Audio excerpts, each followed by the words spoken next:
No, you're measuring the angular distance between a star and a point on the horizon. A point on the That's it. horizon? All right, So- are you going to do it? Or Sorry, are you the just point gonna on the sit down and horizon? try and play Sorry, word Bob, games? stop. I've got about 10 right, quotes well- of you saying the horizon's not needed on QE's channel. It was trimmed out by YouTube also. Shout out to you. So you don't need a horizon with a sextant, no. Go ahead. Saying the horizon. Go ahead There's and he solve chanting it through me. or Why move is he chanting through me? I don't get it. What's wrong? You don't need And- a horizon for a sextant. Why is he chanting through me? I'm clarifying that you specifically on this show told us you don't need the horizon. What's going on? So you don't need a horizon with a sextant, no. You unlock this door with the key of retardation. Beyond it is another dimension. You're moving into a land of Bullshittery. You've just crossed over into The numpty zone. You are so dumb. Damn. No, you're measuring the angular distance between a star and a point on the horizon. A point on the That's it. horizon? All right, So- are you going to do it? or are Sorry, you the just point gonna on the sit down and horizon? try and play Sorry, word Bob, games? stop. I've got about 10 right, quotes well- of you saying the horizon's not needed on QE's channel. It was trimmed out by YouTube also. Shout out to you. So you don't need a horizon with a sextant, no. Don't need. You sound I do this. a little bit quivery in your voice there, Bob. You don't need the horizon. Of course not.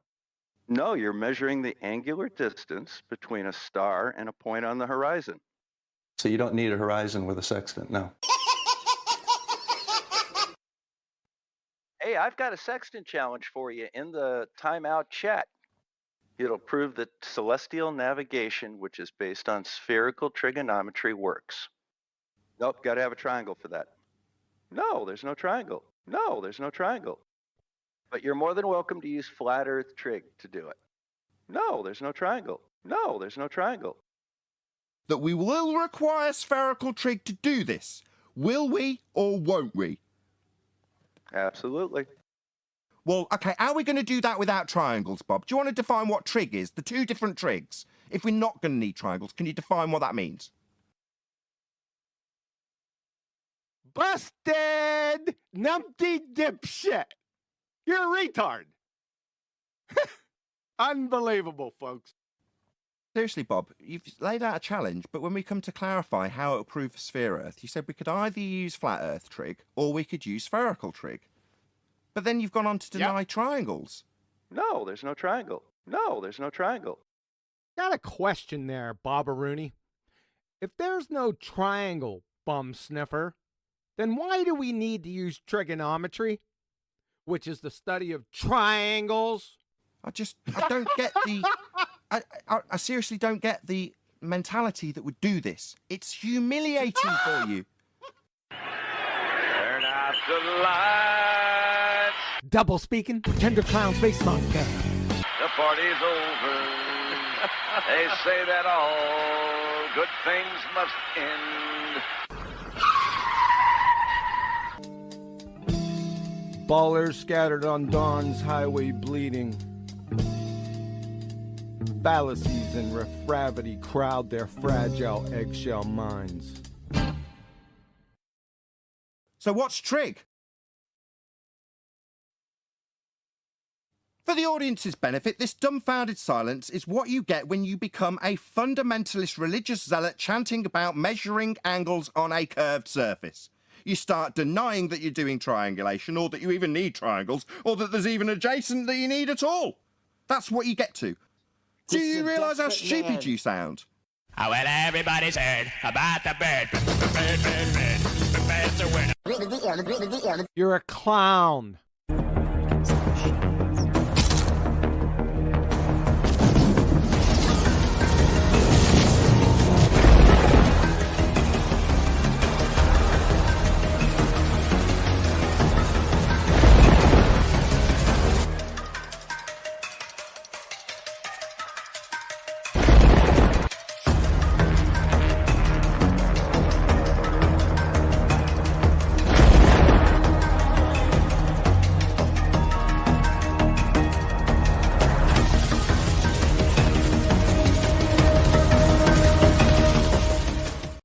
And we're off.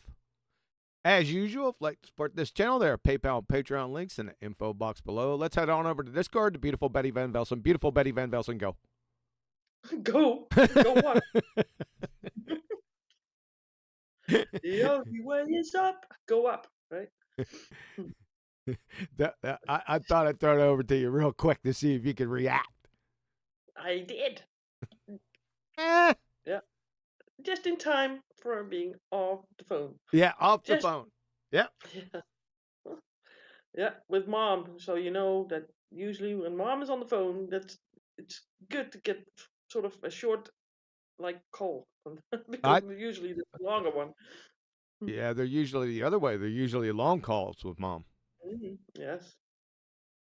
Well, tomorrow it's their 60th anniversary of marriage. Oh, awesome. Wow. Yeah, and I'm they got a letter from high places like the king and queen and also the some king. some commissioner of the province, right? So something like that. I don't know. They get some. Really? Yeah, I didn't even know you guys had. I'm sorry. You You guys got guys, you guys in the never Netherlands? You got you kings mean and queens and shit. you mean the purebreds? Yeah, the purebreds. That's right. Well, I sort of royalty is not bread, I suppose. So now let's go one at a time because we're gonna have to go through this. So you got a king, or you got a king and a queen, or you got a king, or you just got a queen, or what's going on over there in never Netherlands? When we have like in the line only like princesses, then when they are being crowned, they are called queens, but their husbands will still be princes, because they sort of have the idea that a king stands above the queen. So when there's a king, then it's he is the prince. He was the prince of that royal line, and when he's crowned, he become king. But his like spouse can be queen. That was so crystal clear. Thank you for availing all my concerns and my inquiries. Okay, good. That's the same here. One. King Evening. outranks queen, doesn't it? Evening. Evening. Evening.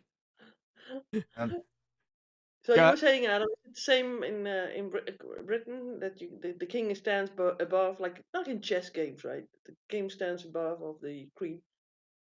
Yeah. Yeah. So if that's like the last one that we, which was Queen Elizabeth, it was Prince Philip, who stays prince. Because if he became king, he'd be then in charge. Yeah. Who's in charge? What if the queen would have died before her mate, right? Would he then become king? Because he's not king. Well, he's just No, but consort, he will be maybe the next in line then, that he is king before his kids become king. Oh, it's the offspring. Yeah. Okay. We go. Yeah. Okay. Yeah. Who's in charge now? You are. Oh, that's a very good question. Charles is the reigning King monarch. Charles. Mm. Isn't Charles also the same as James or something? Is that sort of the bastardization of that name or something? Huh? What I know of. Not sure you get from Charles to James. or Karel. Through the alphabet. There's also some sort of evolution on names. Oh, brother. Yeah. That was the only difference I was going to make. I thought your royal family were like, one ran a post office, the other worked in a bar. They're like normal people. I thought they actually had normal jobs. No, when they're like princes and princesses, maybe. But now he has sort of a dignitary. Dictionary. Dignitary. I was looking for a word. Dignitary job. Like he just visits countries and cuts ribbons for openings and and we have, of course, our lovely queen, Maxima, and she's from Argentina, and she is on the World Economic Forum promoting European IDs because Wait she a says it's second. so easy to Wait, track when people are vaccinated. wait a second. Let's go back.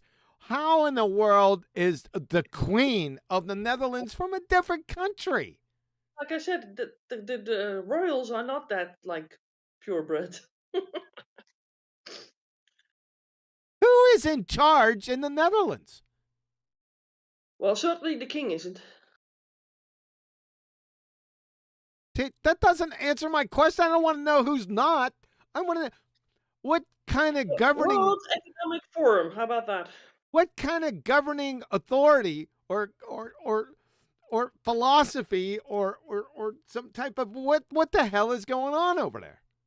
We have a kingdom, but the kingdom is well, they're basically stripped of every like real influence on what's happening. So we have a parliament, right? So you have parliamentary rule. Yeah, so we have a first and a second room. We call it room.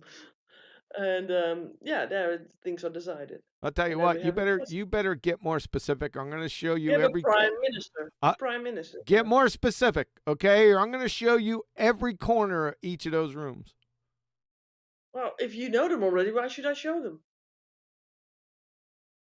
I think the Dutch are very similar to the British in that we have a parliamentary system of democratic rule, but overreaching that, there is this superficial authority of the royal family. That the monarchy still has some kind of seat of power, even if it's just ceremonial.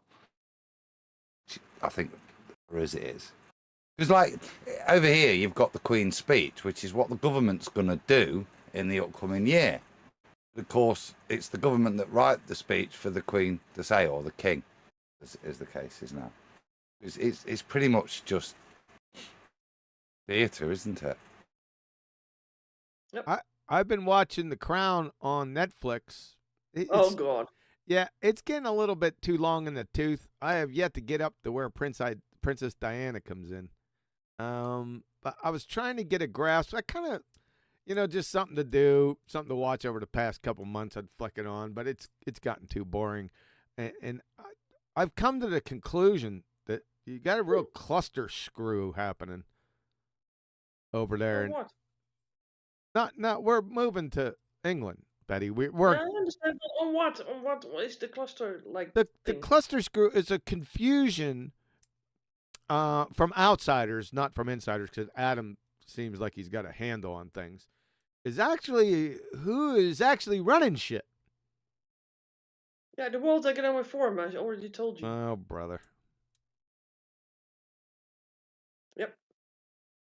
I don't think we're going to get any answers here today. I think that King, was it Charles or was it the brother of Elizabeth that said that if he wanted to be born again, he wanted to be born as a virus so that he could eliminate a lot of the people.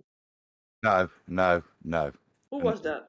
Well, I can tell you what his quote was, but it's vulgar and disgusting in the most. What he said was in a love letter to Camilla was if he was to come back. Yeah. So after Princess Diana, whilst he's having an affair with Camilla, who's now the king's consort, because they're divorced, so there's all sorts of So, as far as I remember, it's so vulgar. Okay, so he's wrote that he'd like to be her tampon. No, God, I didn't even know that one. That's the with them. And then that's royal, right? Well, they're sick, aren't they, mate? All of them. This is the point. Yeah. The only people that are really into all we look at is the perversion. The only people that have this kind of Hollywood look at is the Americans with our royal family. We're not interested in them. No. Well, who are they? They're a bunch of. Are they? Well, one of them gets made a queen, then comes back, and then the gingerhead fool and his wife who claims to be black that isn't black, who's clearly like 95% white, it's got a little bit of melanin still in her, comes and calls everybody in the country racist. We have no love or like of the royal. We have a disdain. The only bit of history was Queen Elizabeth. The rest of it now, there's nothing there to be proud of, is there? As I just described, one of the king's love letters, yeah? And nothing to do with this. They don't represent us. They're of no value. What about the Loch Ness Monster? The Loch Ness Monster. Monster. Oh, wow, go that one. You mean Lord Mountbatten? No, what's his name? Andrew. So to go back to that quote, right? In 1988, Prince Philip said he would like to reincarnate as a deadly virus to solve overpopulation. Oh, well, that's later than the "I want to be your tampon." Yeah, he evolved to a virus. Very nice. Yeah. Very nice, huh? That's There you go. Well, that's that. Look at that. So you talked about World Economic Forum agenda. That's exactly that. I'd like to be a virus so that we can pretend that we can't feed the people. There's not enough. There's not enough resources. So that's how we'll suggest that mass genocide is appropriate. And you know that the etymology of the name Charles is from the common Germanic known Carilas, meaning free man. Isn't that interesting? I mean, free man, he's the one that's free, but he wants to enslave basically everybody else. Or solve the overpopulation problem. Well, let's talk about something else. This is getting weird. Yeah, this is really turned. I didn't expect to go down this road. You never know where you get to when I'm talking. So. But it's not you. It's just the way it, quote unquote, evolved. But that's sick. Did you say that one? Yeah, I can't believe it. Yeah, I never heard the tampon one. No, me neither. So that's new to me, and that's really common knowledge. Yeah. Who said that? Say it one more time. That was common knowledge back then, because I'd heard of it. No, I'm glad I'm not a commoner. Yeah. So Adam, who, what, when, where, why, how? Who was it said to, by the way? What was it again? Was it That was the now King Charles, Prince Charles, while still married to Princess Diana, but having an affair with Camilla Parker Bowles. That's part of his correspondence to her, saying, "Oh, that makes sense. Yeah. If I'm reincarnated," because this is the other point. If I'm reincarnated, this man is supposed to be the head of the Church of England as well. He's not. He's clearly not a Christian, and states so. Does things that Christians wouldn't do. Is the whole purpose of their role, like I said, even if it's theatre, they're not even bothering with the theatre now. Yeah. So he said, hold on, Betty, I'm trying to get some clarity on this. So yeah, I was too. Okay. So is Prince Charles writing to or saying to the Parker Bowles chick? Yeah. Look her up. You can see her with her bits out. There's pictures that have been leaked, I think, which are supposed pictures of her sending to him. Just old school, mate. There weren't the internet back then. There weren't video calling. You had to take a Polaroid. If she is a chick, then we need a chicken chucker. Yeah, I ain't looking at it. So is it when he was married, Prince Charles, while he was still married to Diana, this came out? Yep. Yes. Oh, correct. I didn't know that. That's going to create some problems. Even though it's sick as it is, it's even sicker then. Yeah, well, you didn't even come to that point yet because you stopped watching The Crown. Yeah, I don't know if they're going to get to that part. Probably not. That wasn't approved by Elizabeth. And as a coincidence here, today is the 375th anniversary of the execution of King Charles I. Whoa. Gee. Well, isn't that interesting? Who Because is he was King? executed on the 30th of January, 1649. Why? Treason. Hmm. Well, then you need to probably think that it's not, right? Because everything is like the other way around. My history is so weak. I need I to know. work on that. Superchat. You don't even know what Super was. chat, super fluid, super molid, super mold. We can't It's even. uncool Ben, but it's just a sticker. And yeah. Oh, Thank thanks, No, no. Uncle Ben. Appreciate that. He had some things to say in chat. I think he made a comment to Betty, like Betty was all that in a bag of chips or something like that. Huh. Well, thank you. Hmm. Yeah, he made it. Remember, I sent it to you. Why does he say uncool Ben and then it needs to be cool Ben? Huh? I don't know. He's been out here for a while. Uncle Ben has. He's been here. He's not a new guy. Lurking in the Sticker. chat. Sorry. His sticker says thank you. Oh, you're welcome, Uncle Ben. Yep. What did he exactly say, Betty? He was very, very complimentary, profusely complimentary about. What did he say? Remember, I sent it to you. What is it? I don't got. know. Was I ace or something? Nah, it was more than that. Hmm. Oh, I ain't gonna find it there because I'm not looking. Okay, let's go back. Hold up a second, folks. We'll get there. Went That's blank. very interesting. Say again? Did you find it? Blank. No, why would I be looking up this? Well, because I'm running the show.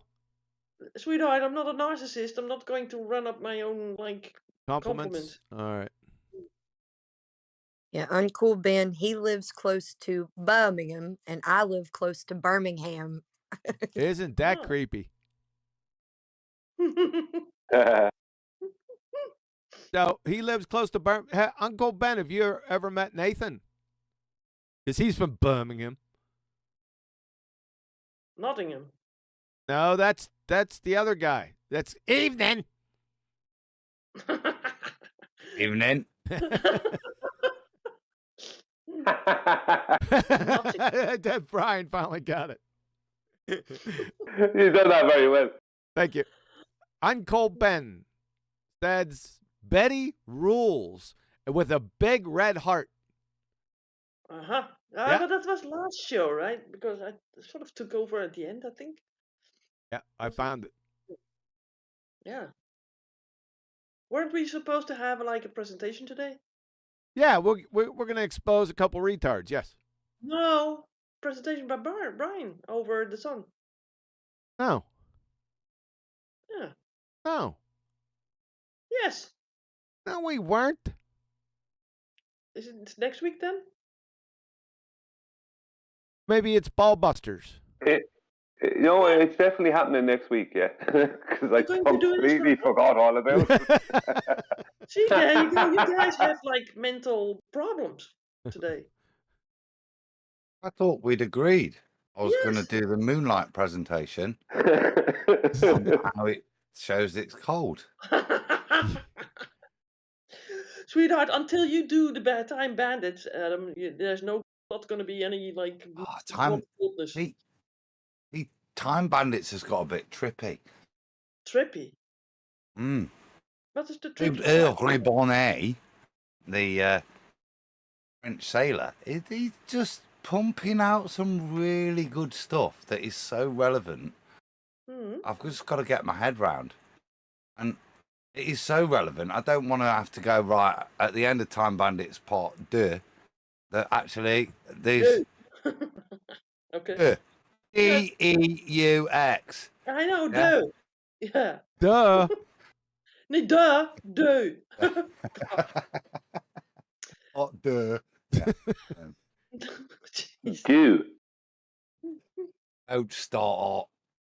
1, 2, 1, 2, 3. Stop it, Betty. Get a hold of yourself. See. I'd like to say that if I forgot to get the presentation together, it's only because I was meant to forget it. There must be a different time I'm meant to do that. All right, so we're talking about it now. So Time Bandits, that's going to be a goal in perpetuity. So that I can deal with that. I think that's fair. Yeah, no, it's fair. You provided good reason. I'm not punking you out. So you're good. I am. I am. He promised us. He never delivered. Yeah, I but can do the same. I can do the same one. No. Right. Yes. It's already out there. Yeah, and it wouldn't. It would just be, and then I'd try and add to it, and it'd be, and me not explaining stuff very well, and it'd all turn to shit. It's usually the case, Adam. So. Yeah, I know, but not knowingly. Ordinarily, that's just the way it goes. I don't head into that with that intention, but if I did that now, that's how it'd be. But to be there is a point. It's an ongoing thing, and then you can do it again and again and again. I'd like that. It's sort of a theme in progression. Huey threw something at, and Bri was there, and a few others. It was yesterday. With regards to Brian Mullet, no, not Brian Mullet, George Nutsack. Two are synonymous because of the bad deeds that Nutsack did. With regards to the 8 inches per mile, and I wouldn't mind maybe doing that, QE, just actually giving George a bit of kudos that his derivation is correct. Sure. And then maybe providing something that is accurate. I was thinking, claim that the Earth is a ball. I was thinking that same thing. And how about that for BALLBUSTERS on Saturday? Oh, it's a little short time, but okay. Adam? I don't think that's a problem. Sorry, my lad was ringing. I don't think that's a problem. It's just a matter of literally just finishing that video. I started it a bit. I've got no problems with it. I'm not going to want to go through that. I'd just like to do the actual derivation that I hope people will use moving forward. I think I think that's a good BALLBUSTERS. We don't have to spend a whole lot of time on George. Rest in peace there, George. But we would want to go over how accurate, because I was very intrigued by your presentation. I think that's a good idea. I think we should do that on BALLBUSTERS. So people, we don't usually talk about what we're going to do. That's why this is the pre-production meeting. So just give us a few minutes. Let's get this squared away. Adam, and then we'll get the Time Bandits, Betty. We'll get there. Just relax with it. We'll get there. Yeah, but my thumbnail is already out there. I still got it. It's searching for a presentation. It is searching for a presentation. I'll rub its feet and give it hot chocolate. But until then, Adam, is that a final? Is that a positive? As long as I've not just gazumped Brian, it doesn't have to be this week. I just thought Brian was doing something on BALLBUSTERS. No, I was supposed to do the Anna Lima presentation for Betty today, but you said that you were going to be doing the moon temperature thing instead, even though no one told you to do it. Yeah. And now, right? And you know what the confusion is about? QE didn't do anything like promote anything or whatever. He didn't do it, and he wants to basically not give away content space. All right, so let's get off the philosophy of what shows are coming up, and let me ask this. Let me ask this again, Adam. Are we squared away for BALLBUSTERS Saturday doing the 8 inches per mile squared? Yes, sir. All right, Betty, get on that thumbnail. I need some more information about that, but you will give it later. Yeah, because I'll sort you out, Betty. Hey, Betty, he'll fill you in. All right. And then next time, the NLMA thing. I like that, right? For next week for the QE Live, right? Yes, I'll prepare it for them, Betty. Okay. Great. So there we go. We got the next 2 shows squared, and keep a weathered ear and eye out for treatments, because I still have to finish up Mr. Disagree to Disagree, and you know the Mile High City. You know, from Kansas at sea level. So I got to finish him up, but there's another one in the hopper. So keep a weathered eye out for that. I don't know when I'm going to get to him. This week's pretty busy for me. What?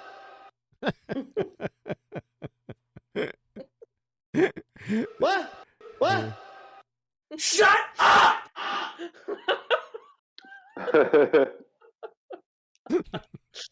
Sorry, I had to do that.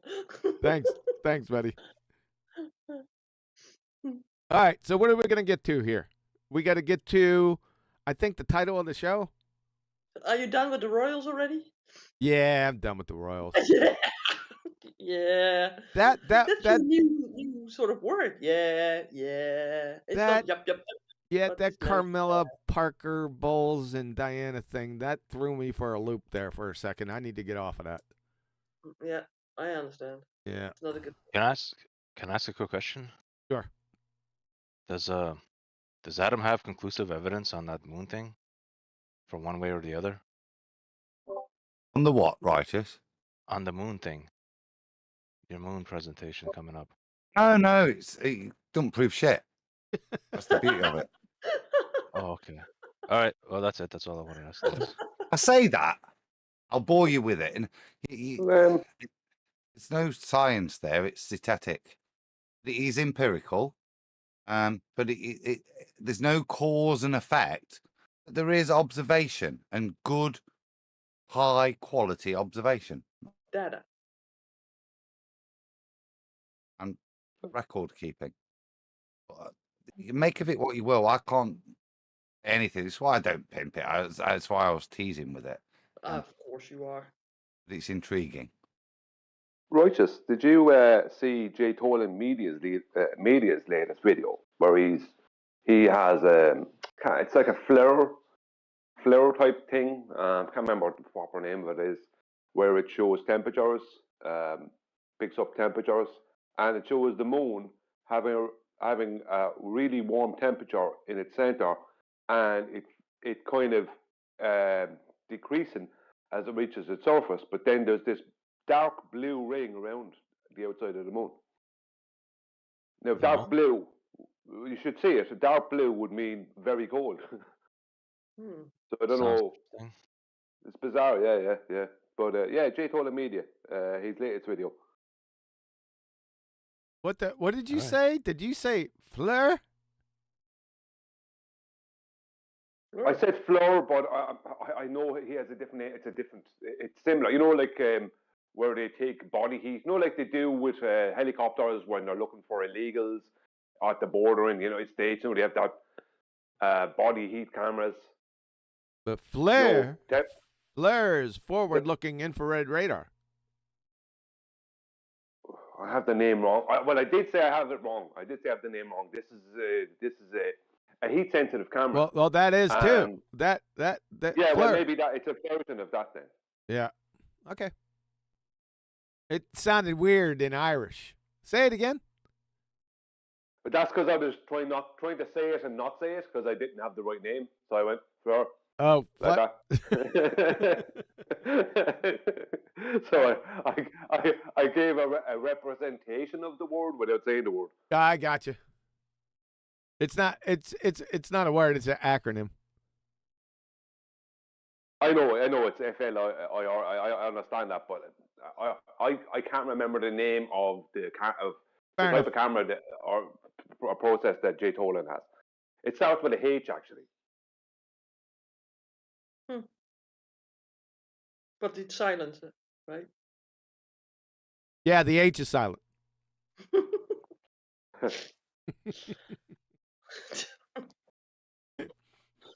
We had another word where something was silent. Oh yeah, I remember the F was silent. Ah, you. That one, yeah. Yeah. All right, let me get my act together here. We do have some substance today. Yeah, I'm gonna make myself some coffee today. Yep, go ahead. You're fine. Yeah? All Yeah. right. I'm excused. Yes. You know that it will take like a couple of minutes. So. Oh no, they got to make it quicker than that. Don't be calling on me. I have hot like milk in it, right? Hurry up. All right. Yeah. All right, we got to kill a couple minutes before she gets back. Don't kill the minutes. Get the coffee. Yeah, she's going to stay around getting involved instead of Speaking getting about time bandits, right? And killing minutes. Get going, Betty.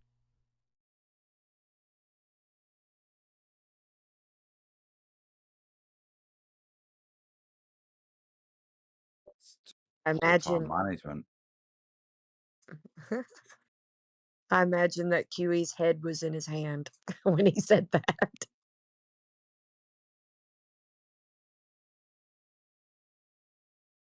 We got some more comedy relief from Twitter. A flat earth belief, contrary to scientific evidence, is a misunderstanding of basic principles. This idea has been debunked by experiments, observations like circumnavigation, observing Earth's curvature, and gravity. I want to reach through the internet and slap this idiot. Fair income. Well, that is the general. Go ahead, go on. I was just going to ask, I was going to say, can we get a report from the land down under? And he just started talking. I thought it was pretty cool. Good. Oh man, I love this Twitter stuff. This shit is funny. Seriously funny. Good, Brian. No, I was just going to say it's the usual generic. I don't know anything. I don't have any evidence for my globe. I'm just going to pump out a load of words and things that, like, observations like circumnavigation. It's like circumnavigation is not an observation. Do you know what I mean? It's just the usual generic nonsense that people come up with because they never realize that they have no proof for their globe. Yep, ambiguous hand wave dismissals. Yep, that don't make any sense. Yeah, we're well aware of them. What's up, Neil? I just so happen to be looking in here in chat and see Neil pop in. What's up, man? Can you even talk? You driving again?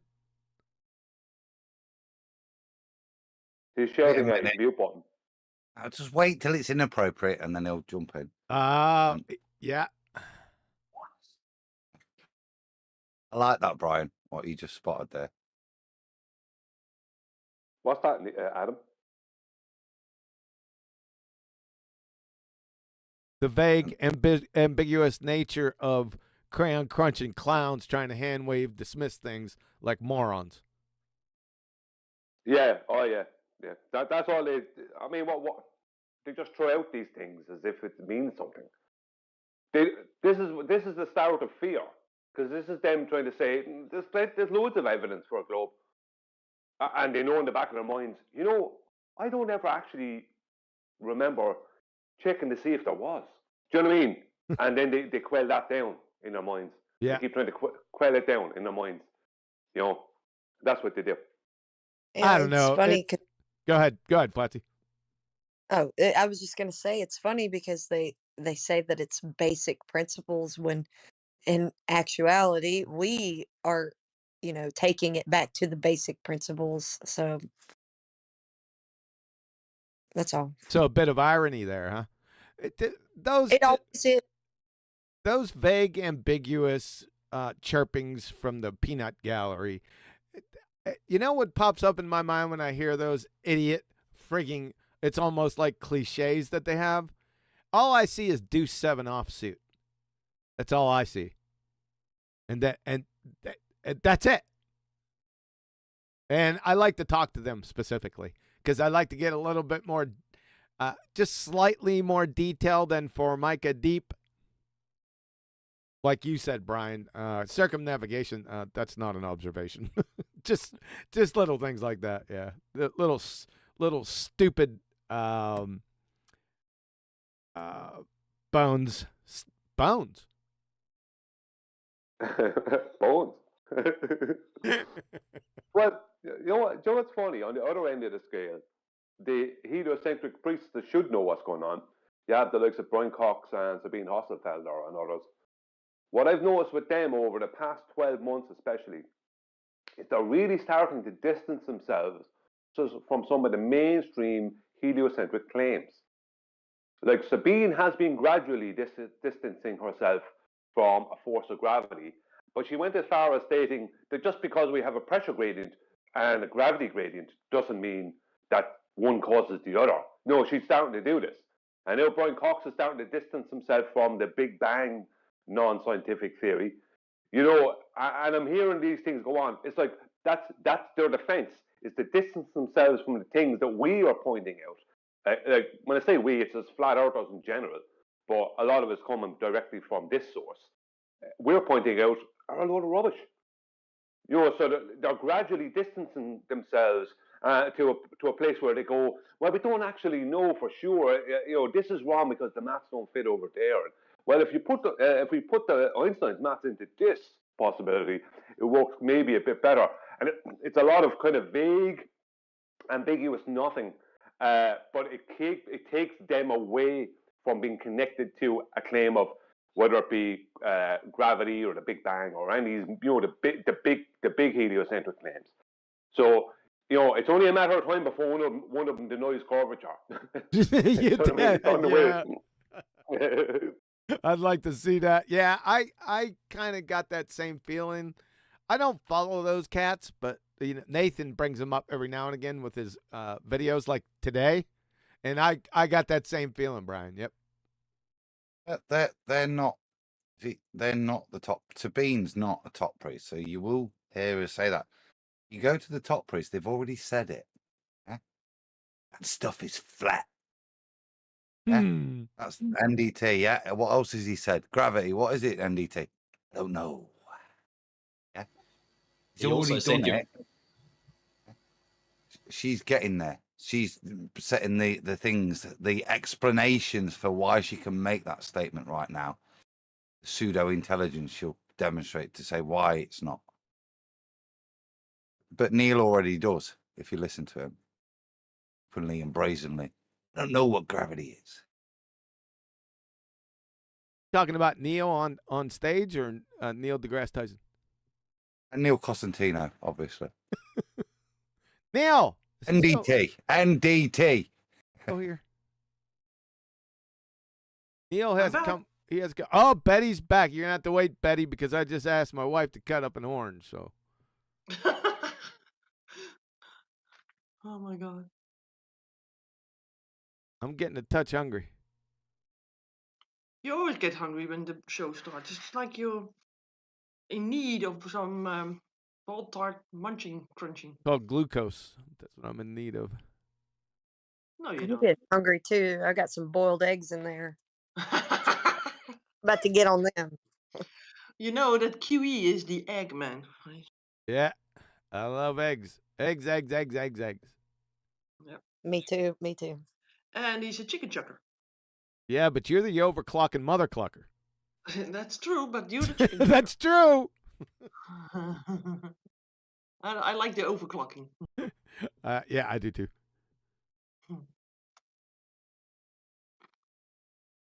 Yeah, I'm a mite peckish. I can't start tearing up ball tards until I get at least 1 or 2 slices of that orange in me. No. Well, tell the woman to make a hurry. Make a hurry. Hurry up. Jesus. Make haste. Yeah. Don't try to save her, Flatsy. Make a hurry. Well. You know, Betty and me, we're like a united front against you, Kiwi. It's Betty and I. Okay, sorry. Betty and I. Oh, come on. If we're going to correct people, then you are the one that we're going to go to next, right? And we will find something. There's no doubt about that, Betty. Yeah, exactly. All right. Sometimes I feel I know your language better than you know mine. Well, that's sure the thing, by the way. Make a hurry, baby. Mm-hmm. All right, thank you. Is it? Oh, this one's juicy. All right.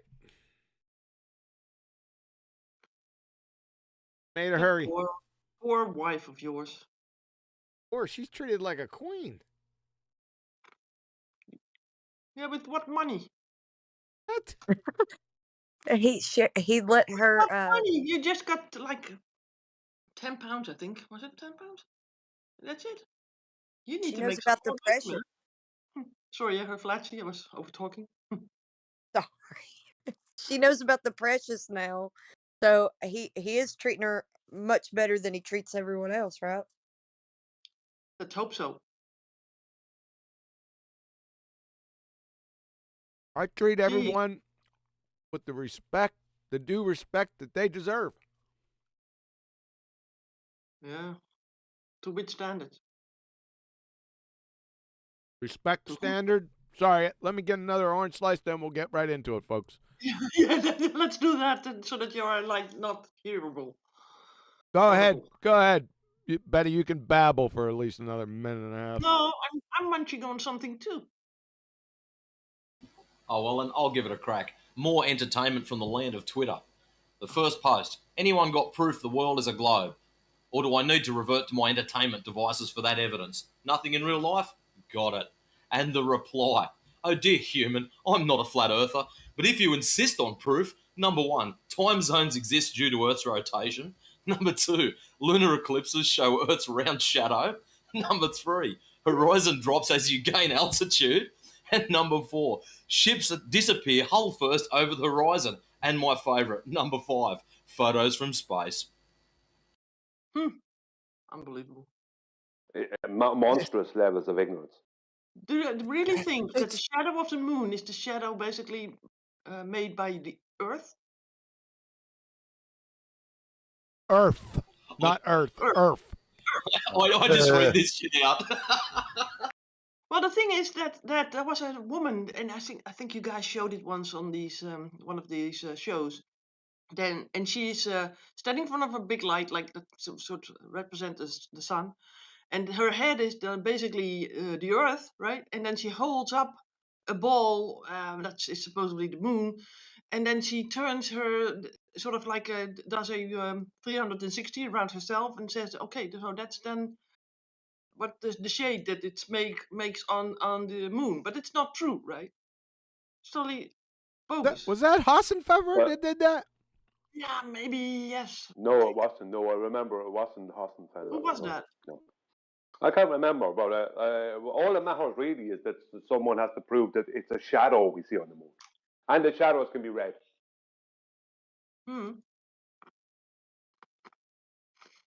But I saw Shows how deep programming is, doesn't it? I saw If the. those- I'm sorry.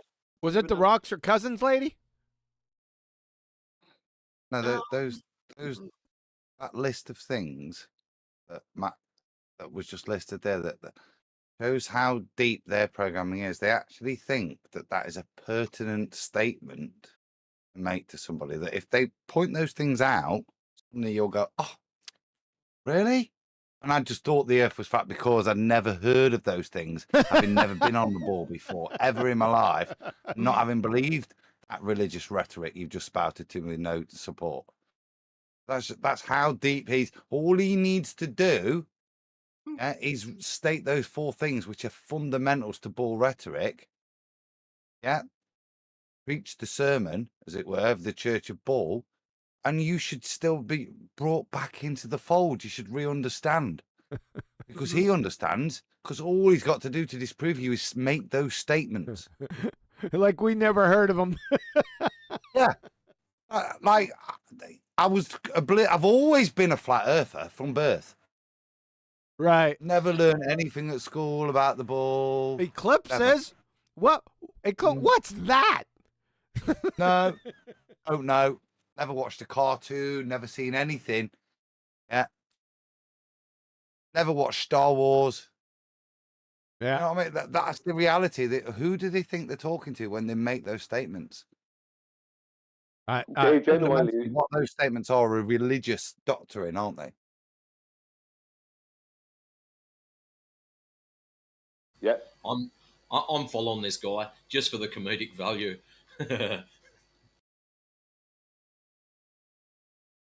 Well, the thing about it is that's what he needs to keep his belief of a globe alive. That's what he just gave you, his belief. that there is a shadow on the moon. Yeah, him or no one else ever validated this thing was a shadow, or how you can never read shadows. Do you know what I mean? So none of these things have been validated. But he's when you rise, the horizon doesn't rise with you to your eye line. Yeah, it stretches out and it appears to rise with you.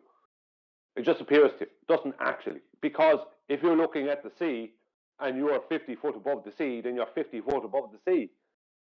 You know what I mean? It's like that means you're 50 foot above the horizon. Because the sea at the horizon. It's just like, it's so stupid. But this in his head this is what keeps him, insane at night. This is why when he lies on his pillow, he doesn't need to look up at the ceiling and have a breakdown because of these things that he can tell himself. Because he's that desperate. It's just pure desperate. He may as well have just written that out to himself and not sent it. Because it's for him, not for someone else. It's superficial. Idiot, ball-tard church monkey. We all know it is. It's it's from a lack of depth and a religion. So, speaking of lack of depth and religious,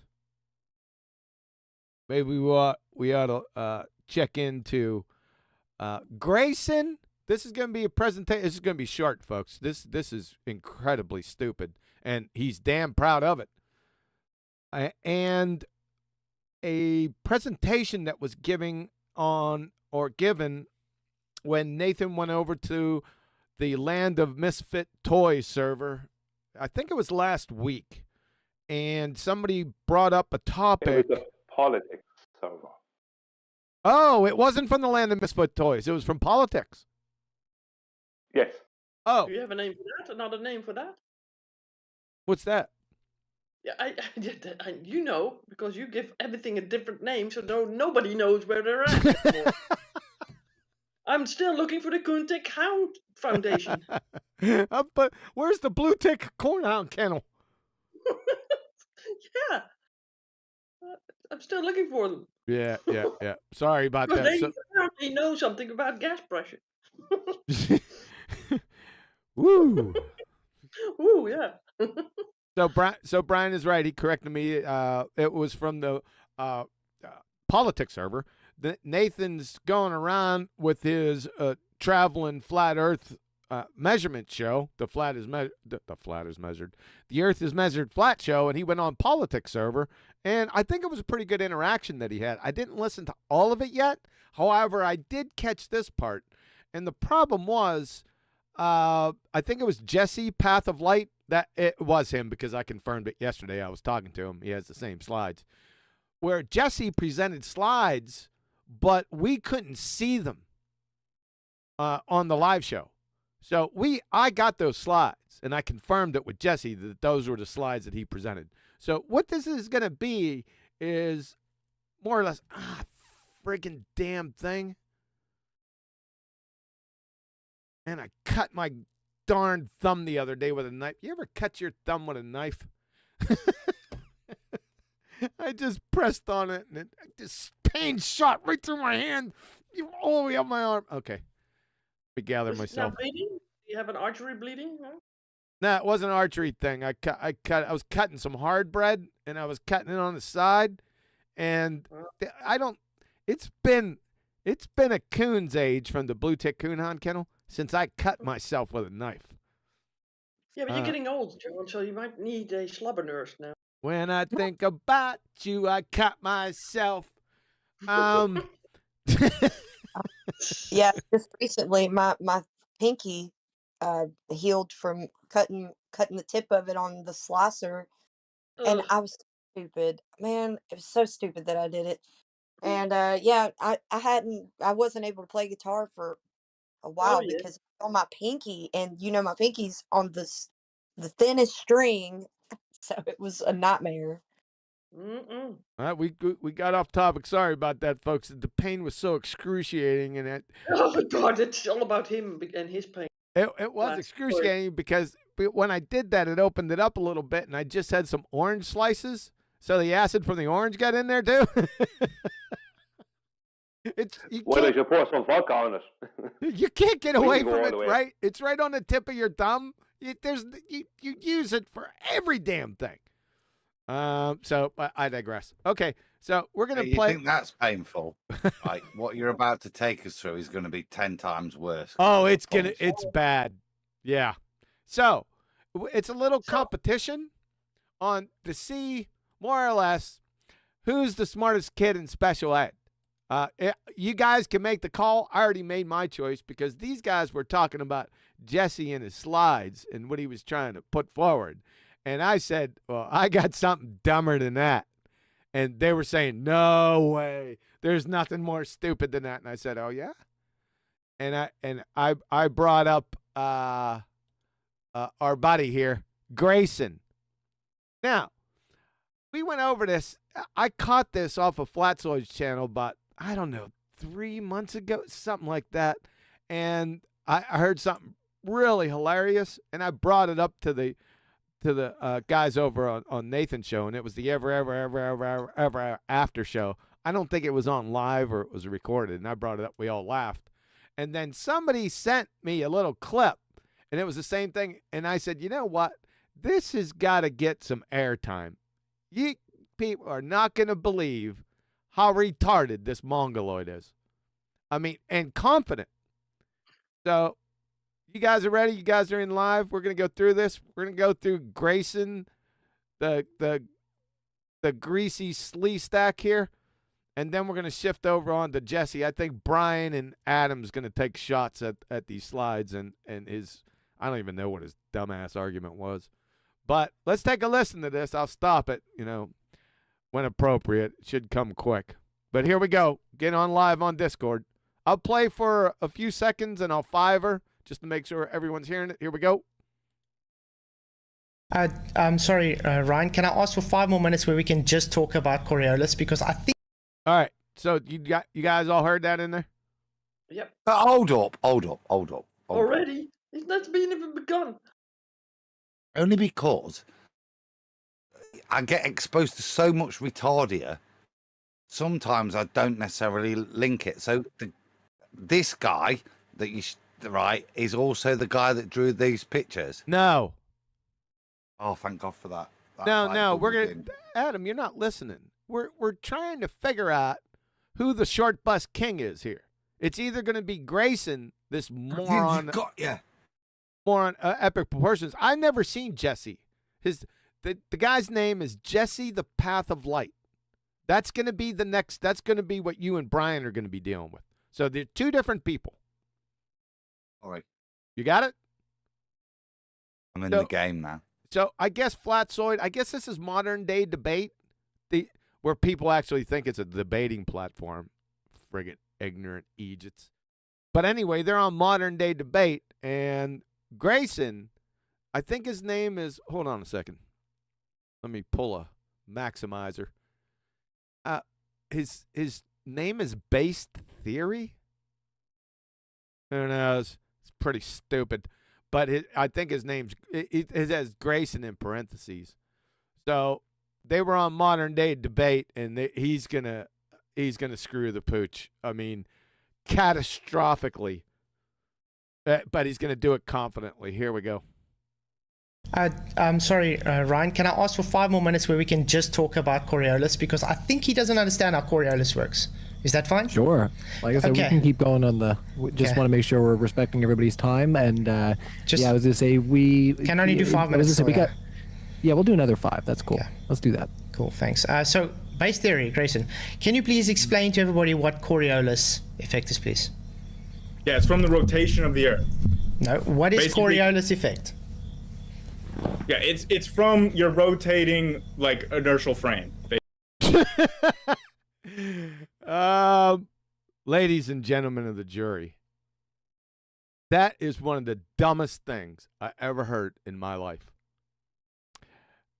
Yeah. Go ahead, Brian, because this is moron of the millennium territory. Please, the floor is yours, Brian. I'm sorry, I kind of stepped on you there. I was just going to say, if this guy was a fly, Flatsoid was a spider, because Flatside said, I want to go on there for 5 minutes on this specific topic. Flatside knew that this guy hadn't got a clue about what he was talking about. Should I play I'm going to play it over again for you, folks, in case you missed it. Listen. He doesn't have to have a clue, but for me, what this demonstrates is just a complete lack of even preliminary research. Yeah, bothering to know your definitions. What are you talking about before you go on modern day debates? And it's a great example. And like Brian says, Flatside smells it. He's already smelt it in the conversation. He's now going to expose it. Grayson, with that last statement, I'm going to play over again.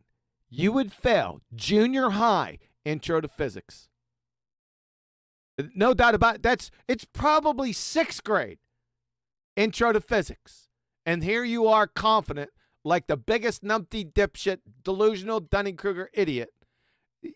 That's what I'm talking about, folks. Look at this delusion right here and just make a fundamental error in what he said. And it's just not a misspeak. He's going to go on and on about it. Did I already hit the 5-er? Let's go back again. Went back too far. That's okay. I'll stop it just before he says it. Yeah, it's from the rotation of the Earth. No, what is Coriolis effect? So what is the Coriolis effect? Yeah, it's from your rotating like inertial frame. Rotating inertial frames, folks. Married bachelors are blushing. Inertial frames are known for their non-accelerated character. All rotating frames accelerate. He just said the opposite. You can't make this up. Look how confident he is. He would fail, like I said, junior high intro to physics with that dumbass cracker statement. Unbelievable, Grayson. I don't even know who is this numpty dipshit. Anyone know him? What?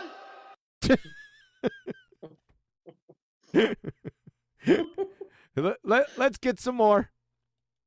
Basically, like you basically like in the southern hemisphere, the northern hemisphere, the things are going to rotate differently.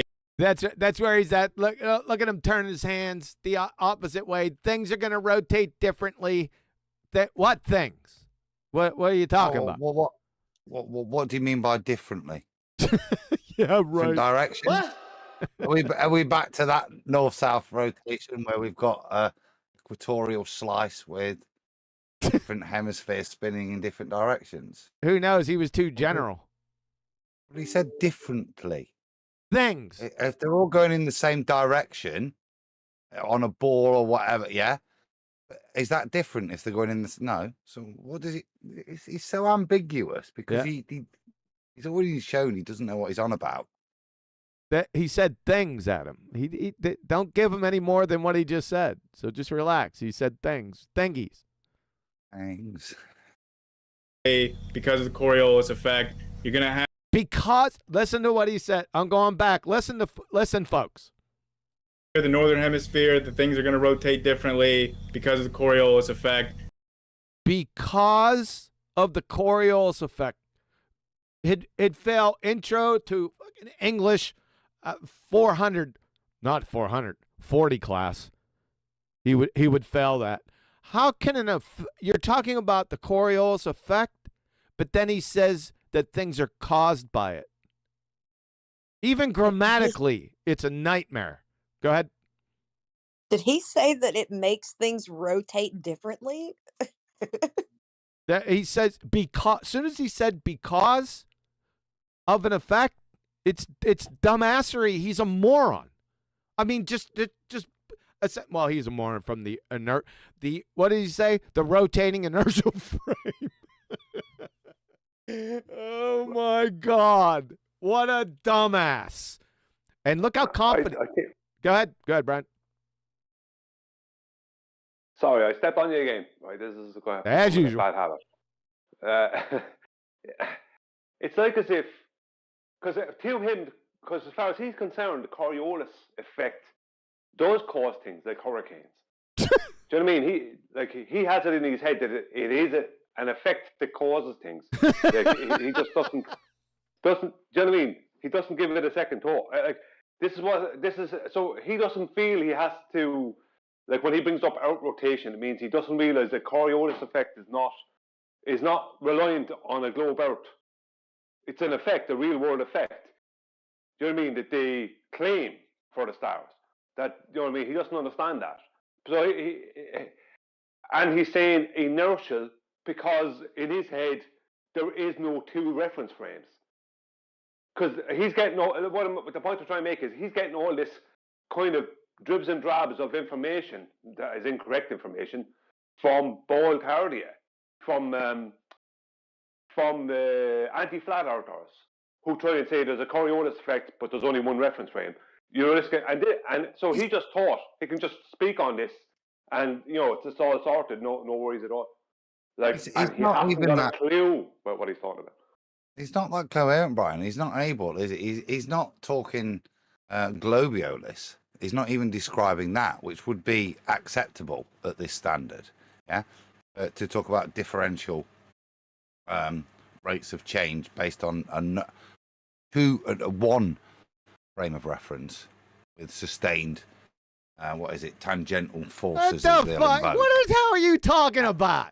The point I'm making is he's not invoking globiolis. All he's demonstrating is he's not even able to give the proper description of Coriolis. Fundamentally, he's automatically assumed that Coriolis is implicit to the Earth and not a stationary, a rotating reference frame and a separate reference frame to it. So he's not he's pulled the Earth in. The Earth is Coriolis is his first point. Well, he's a moron. He doesn't know what inertial reference frames are, obviously, and No. he's giving effects the reasons for causes. It's not the Coriolis cause, Grayson, you moron of epic delusionary Dunning-Kruger numpty dipshittery. It's called the Coriolis effect, not the Coriolis cause. For God's sake, can we move on? Well, only to. Well, I just want to say that Brian said. I wasn't implying that he was inputting globiolis. My point being is that his information in his head on what Coriolis is a drib and drab from here and a drib and drab from there, and it all in his head, the Coriolis effect and the Coriolis force. You know, he's heard it being called that without realizing it's a pseudo force. You know, all these things, he has literally no information on the topic whatsoever that's any way coherent. And now he's about to argue for this lack of information that he has. Yep. That's called Dunning-Kruger. I wasn't saying he was invoking that, Bri. I was saying this guy, he hasn't got Ruhif's argument. He hasn't got Rumpus's argument. Where we did invoke globiolis to deal with flatzoid, yeah? He's not even got that. More fundamentally, he doesn't even actually know the definition of it, yeah? He's automatically just assumed he knows everything, and Coriolis is something to do with the rotation of the Earth. Full stop. What it is. Not... Yeah, so he's just going to make stuff up that he's heard and convolute everything. He is the epitome of delusional Dunning-Kruger numpty dipshit. He's a pretender clown that's got a serious disease. Look how stupid you are, Grayson. I mean, you're a certifiable. This is what we call in the industry a dumb fuck. You're going to have, it's basically like a pseudo force that's applied. It's a pseudo force that's applied. Look the way he got his hands. It's a pseudo force that's applied. So you apply pseudo forces, do you, Grayson? Big clown. To objects in motion when I've they're. found that, you know, when I apply pseudo glue, things don't stick. Superchat. Superfluid, supermodel, supermodel, supercomputer. We have pseudo chat. Super QE.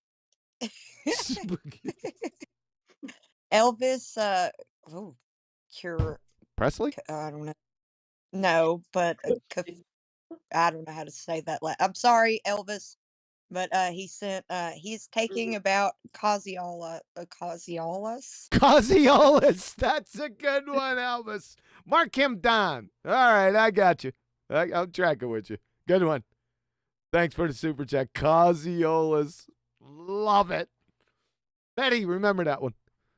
Cosiolas? Yeah. Hmm. I like where his mind's at. Good job, Elvis. They're in a circular, like a rotating reference frame. An inertial rotating reference frame. No, can I correct you quickly? The Coriolis effect is based on two reference frames. You being on the moving reference frame, which would be the non-inertial reference frame, seeming to have an apparent deviation of an object in the inertial reference frame. No. There he goes. That's totally wrong, by the way. Really? How's that wrong? Idiot. The airplane. Inertial reference frame. I let you talk. What? Like, Platzoid let him ramble through his nonsense there, didn't he? Yep. The second, right, said that, and then he rebuts with just the definition. Second, he's realised halfway through the definition what an idiot he is now. He interrupts him. There's absolutely no manners. Yeah, look at him. How many seconds did Flatsoid get before being interrupted there? Not many. What? 6? 666. All right, Betty. Not that many, Betty. Put a cork in it. All right, let's the plane, another 10 seconds here. The plane is in the inertial reference frame, having the apparent deviation as you move underneath the plane. So not actually deviating, it just appears that way. There's no actual conservation of momentum in the second reference frame because it is flying in a linear fashion. Because you're moving underneath it, it appears to have that deviation. That is Coriolis, mate. So you can just do all the same reference frame. You can have the Earth as your inertial reference frame. All right. Welcome to Flat Earth. Snacks are in the back, bathrooms on the left, DJ spinning requests. Smoke them if you got them. Yes, in Flat Earth, it is the inertial reference frame. Thank you very much. But not in your heliocentric ball-tard spinning space monkey religion there, Grayson. You fucking moron. You just proved the Flat Earth. Your stance. Be glad. What? Be like joyful, cheerful about that. Yeah, he's proud of it. Yeah. Yeah, you are proud of him too, right? Because he just proved it. But underlying this, he's talking about in his paradigm, he just stated again that the rotating reference frame, the Earth, is an inertial reference frame. You can't make this up. Then it's not Coriolis. Then it's not Coriolis. This is why. Sorry, that's why I said I see you don't understand Coriolis, and this is why you don't understand the argument. This is why I had to get you to understand. So just FYI, the Earth itself is what? What? Huh? Right, so there's the prime example, right? You don't understand Coriolis. So at the point of saying, well, explain to me, his rebuttal is, well, the Earth itself. Not to clarify what Coriolis is, even for himself, which he, I think, drastically needs to do, or should have got Flatsoid to do at this point. But again, it's the Earth, you see. It's nothing to do with the Coriolis effect. Know what the difference between a Coriolis effect and a gummy bear? He's No, my point is, for 5 minutes without his ego going into this, he might have bothered to look it up and seen the little diagram that Nathan's put up day after day that's on there and bothered to realise what the Coriolis effect is. Not implicit to a spinning ball Earth he's going to invoke. Yeah, what a moron. Well, there's only... He is... Go ahead, Brian. So I'm just saying, this guy is a great example.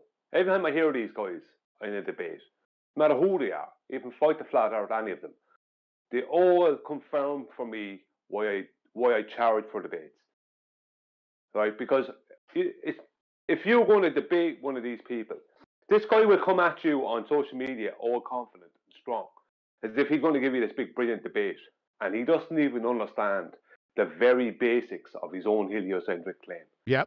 You would end up, I know I would end up, having to correct them on their own claims for about 1 hour and 45 minutes of a debate, of a 2-hour debate.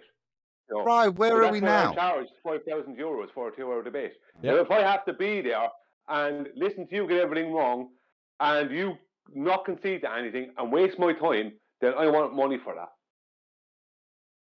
There's been no debate, has there? Well, there's been a recognition that Flatsoid's opponent doesn't understand the definition of Coriolis. So Flatsoid has to suspend the debate, point out to the moderator that his opponent is clearly retarded, and try for at least for the audience's sake to get the definition of Coriolis out there, so people have some kind of Socratic point to move on to, even if they know they're listening to Flatsoid versus a retard.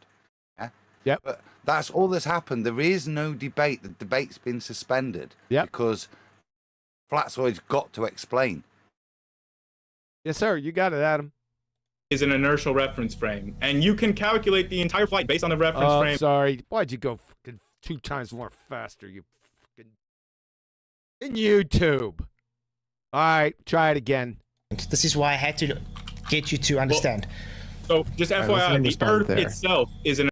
Is somebody talking?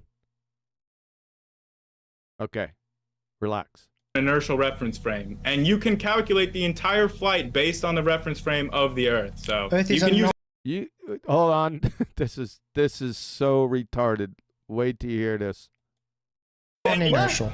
You can Just do. 1 second there, Flatsoid. We gotta let him respond. To, you can some of the actually things pick any inertial reference frame that you want. You can do a train moving at a constant speed. You can calculate the entire plane's flight relative to that train. You can what? What? You can. What? Huh? Let's. No, what does that even? What as a response is that? That isn't a response. What? Look at the you need to be straitjacketed, you dumb fuck. And elephant and horse tranquilized. And you know the men in the white suits and shit? Straitjacketed, rubber roomed, and frontal lobotomized. You, sir, here, listen to me. Let me give you a clue. This is for you. Take this to your therapist. You're a dumb fuck. Okay? That's the industry term. My God, you're scary. Holy shit. Listen to what he just said, folks. Let's pull a J. Check this out. Let's try this again. Any inertial reference frame that you want. You can do a train moving at a constant speed. You can calculate the entire plane's flight relative to that train. You can calculate the entire flight's path relative to a fucking train? What? What? What?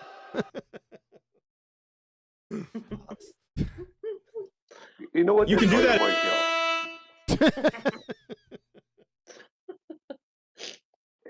He is part of this new generation of TikTok ballers who are very like the ballers we dealt with back in 2015 for Betty 2014, who don't know what they, and even to be honest with you, no, because the ballers we originally dealt with, like George Netchuk, Lieu, all these people, Rumpus, they did know something. That was the difference. But here you have a group of guys coming out on TikTok and whatever else, Twitter, and they don't even know their own paradigm. At least the likes of Lieu, them, at least they had an understanding of their own paradigm. They had something. They understood it. You know what I mean? They had maths. They had, even if they became anti-flat earthers, were technically an anti-glober, they at least they understood what they were going against. This guy and others like him, like a man Planet Peterson, Planet Peterson and these kind of people, they don't have a clue what they're talking about. They literally have got a clue. You mean Planet Lack of Peterson? Yeah. I got something for your dumb ass too. He's a new fucking retard on the scene. Yeah, he's gonna be dealt a death blow. That's coming. That if you want. That's totally valid within physics. It's the principle.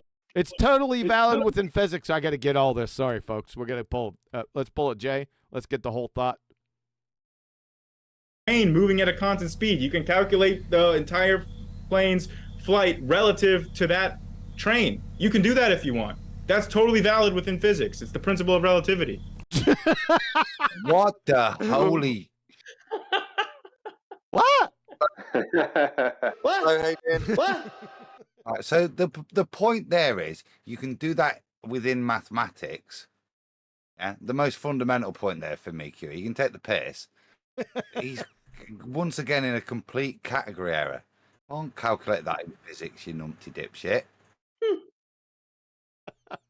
All right, I think this is we're getting. I mean, the point is that he qualifies it himself that he doesn't understand by saying, and that's proven in relativity, which is that physics? Mathematics. He's just saying some like things, right? I'm sorry. Oh, I'm sorry. Betty put a cork in it. Nathan. What?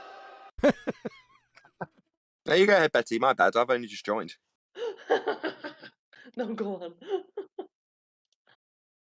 Go ahead. I only joined to reaffirm what Brian had said, which was to say this is why we should charge. And I couldn't agree with Brian more. He's saying when you're discussing stuff with this people like Flatsoid have to spend a significant amount of time to get the Socratic points across to the audience, as opposed to actually debate with the guy, while getting interrupted because the guy's recognised how wrong he is. And inside the definition of Coriolis effect in that example, he starts interrupting the moment he recognises how stupid he's been. So this has absolutely no benefit to us. And just before I drop the live stream to come and join the Discord server, I heard someone say, that's just like Planet Peterson. Absolutely spot on. I don't know if that was Brian as well, but absolutely spot on. Yeah, why would you want to engage with somebody where they don't understand their own side of the argument?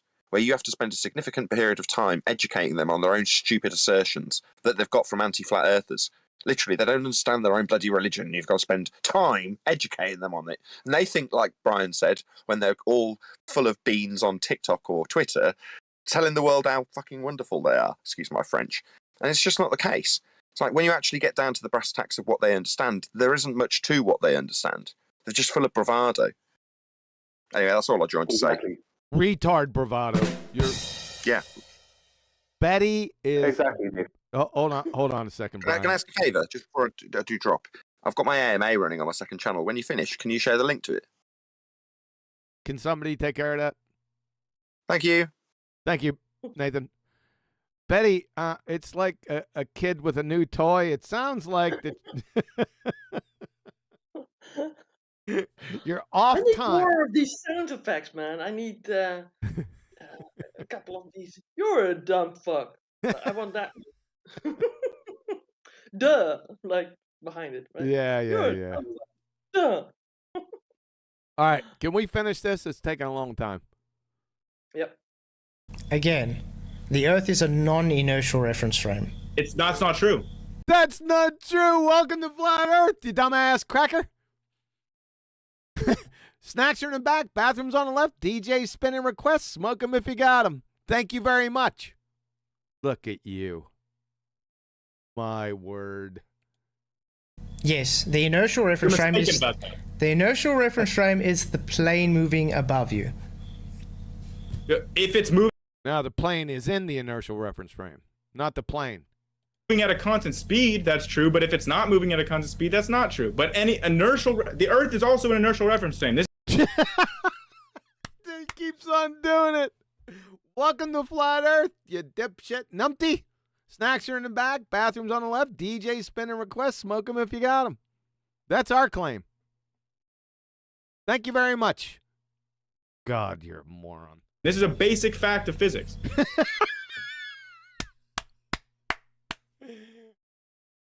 God. That's where we're at here, folks. We could stop it right there. That's it for that. Say again, Betty? Where's the fun in that? Yeah, it's gonna end. It's ended. Did you see Flatsoid's? Look at Flatsoid. He's smiling. You know what I would add to this? When we first came into this, not you, QE, and Adam so much, but a lot of the rest of the flat earthers, including Nathan, we didn't know much, right? We didn't know much about what science was, or we didn't know much about the claims being made by the ballers. But at the time, the ballers, the quality of baller we were dealing with was so far higher than what's coming out there now. And we had so little information. So the flat earthers now, considering there's so much information out there, and they're dealing with people like this guy and your man Planet Peterson and these kind of TikTok ballers who aren't well versed. Like, because Ruhif, I'm going to use Ruhif as the example because he's a great example of an anti-flat earther. He knew when to deny his own claim, right? Because he knew his own claim, right? This guy doesn't even know his own claim, so how could he know when to deny it, or how to convolute it, or how to swerve around it, so it wouldn't hit him straight in the face in a debate? Like, Ruhif knew how to do that. Ruhif knew it. George, all these people, Rumpus, they all knew about this, right? They had to deny their own claims, but they knew when to do it. Whereas now, this is why flat Earth is absolutely, is basically absolutely annihilating the globe. Because now what you have is flat Earthers with a huge amount of information up against ballers like this guy who doesn't know his own. He doesn't even know, as I said, when to avoid his own claim. He doesn't even know when to do that. So I don't see any hope for the ball. Does he? Go on, Adam. I say he doesn't even know his own claim, mate. Yeah. Yeah, he'd have to know his own claim to know when to avoid it. You know what I mean?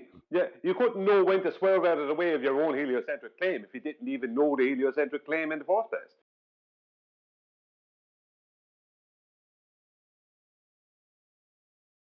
Yep. You've just been erased. Thank you. Yep, that was just enough time to get rid of those last 2 orange slices. Was that contestant number 1 then? That is contestant number 1. Grayson, the moron of the millennium. There's no doubt about that. Boy, I don't know where you came, what rock you crawled out from under. That incoherent rock, you better crawl back under it because everyone's going to be laughing their asses off at you. So that's number 1. Number 2, this is going to be dealt with.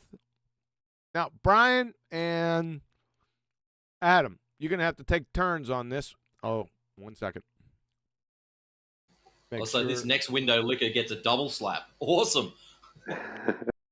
Let me stop streaming and let's go to that stream. You guys are going to have to jump out of QE Live. You guys, people messaging me during the show. Like, I got time to look over here. Oh, Betty, that's right. That's it. Yeah, okay, I got you. Yeah. Yes, okay. All right, so let's get this up on screen. Now, this is Jesse Path of Light. This is guy, I think Nathan first ran into him over on the Land of Misfit Toy server, Earth Awakenings. Is that correct? I don't know. This was presented to Nathan on his Q&A on the politics server. I don't know about the other, if he's on the other one. Yeah, that's correct. But I think he was over on the Land of Misfit Toys. Doesn't matter. So Adam, Brian. Adam and Adam? Adam and Adam. Evening. Superchat. Superchat, Superfluid, Super Mullen. Super QE. It's Ab Jude and just a sticker with a pear and a thumbs up. Yeah, Ab Jude always does the stickers. Appreciate that. Thank you very much. All right, you guys are in here. Go to live stream, and you're going to see these are a series. There's 3 slides. And like I said, this is what he was presenting as his proof of a spheretard. And he was using, what the hell was he using? Just before these ones come up, this is the kind of crap we've been presented with for the past 6 or 7 years. These nonsense things that they claim are taken from reality will probably show in a bit. I'm thinking about it a little bit, QE. They're probably not. They're probably backworked. When we see the evidence that's presented for this thing for flat earthers to have to deal with, and this is the bullshittery of this. Look at the crap that's being put to us now, guys. Yeah, nothing from the real world. Some idiot with some crayons trying to make a claim. I'm surprised he got through with it without munching them. So he was using a geodesic. Yeah, you like that? Yeah. So this Jesse Path of Light, he was using geodesic surveying. Am I correct in that? Yes. Yeah, This he is was what trying he to. claims that, doesn't he? Claims that, but what we've got, and I picked the word crayons properly because, to be fair, he's used felt tips. You know, he's a couple of grades up. That's all we've got is a felt tip picture.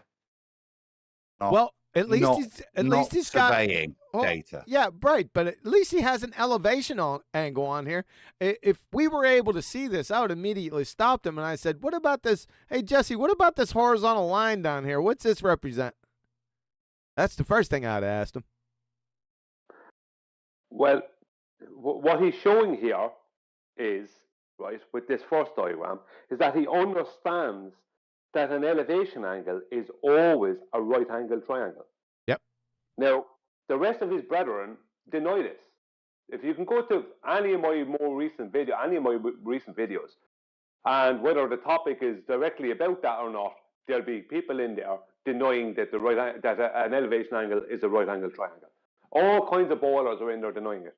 Yes, here comes somebody. Oh, right, super fluid, super mullet, super computer. Super dumb fuck. Hey, Betty. Oh. No swearing. Did I just hear that? Yeah, you did. Flatsy, just take a minute. Yeah. Tony Let's all Whitcomb. Let's change the subject here. Tony Whitcomb said, whiskey can have 100% proof. That's 100% more than the globe has in proof. Good one. Nicely done, Tony. There wasn't a big riddle with that one. I backed up off the mic. I said, okay, where's this gonna go? Because I can't I can't read them. Right. All right, Tony. Appreciate it, man. Thank you. Betty. Yeah. What is wrong? I want to surprise you guys to see if you are still awake somehow from these numpties. Nice diversion. Yeah. Super chat, super fluid, super mullet.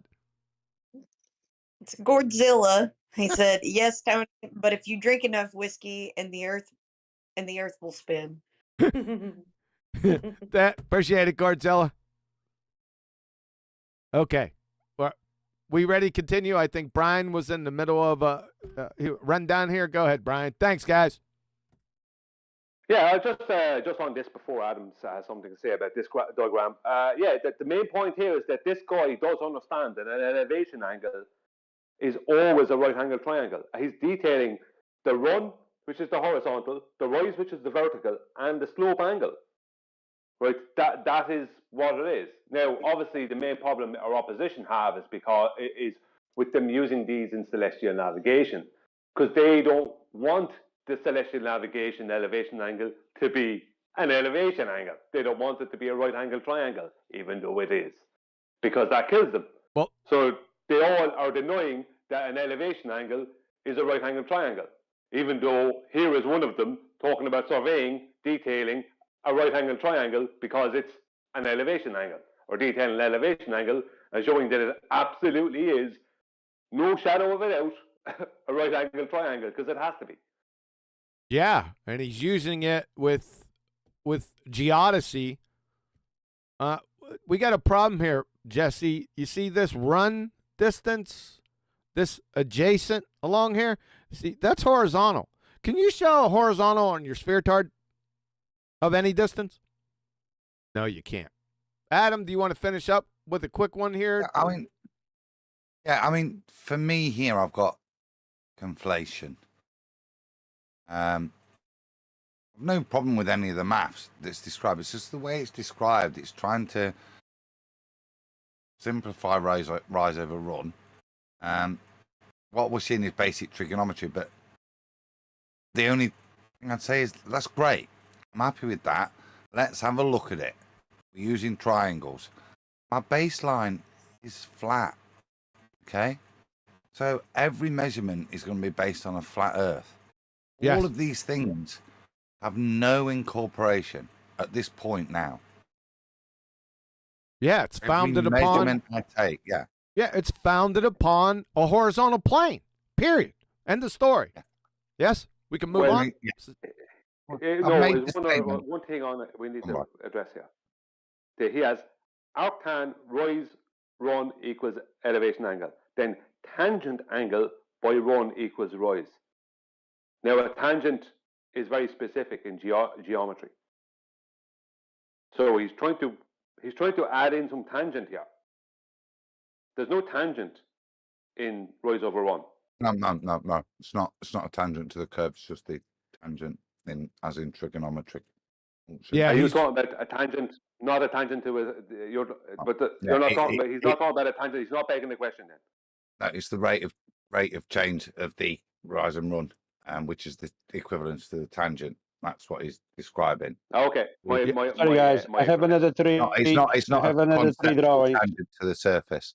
It is. I have just a another way three of- drawings from Jesse in the chat there. Sorry. No worries, dude. No, okay, my ignorance. Okay. All right, we good? Next slide. Yeah.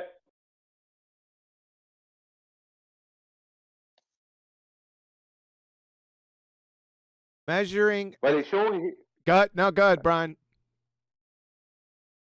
Okay, sorry, I thought you were going to say something there. Yeah, he's showing how you measure the height of something with an elevation angle with your theodolite.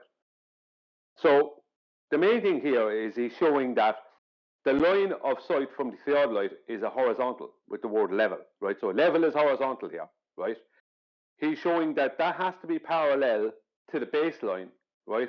So so if we're talking about the actual baseline, we'd be talking about mean sea level.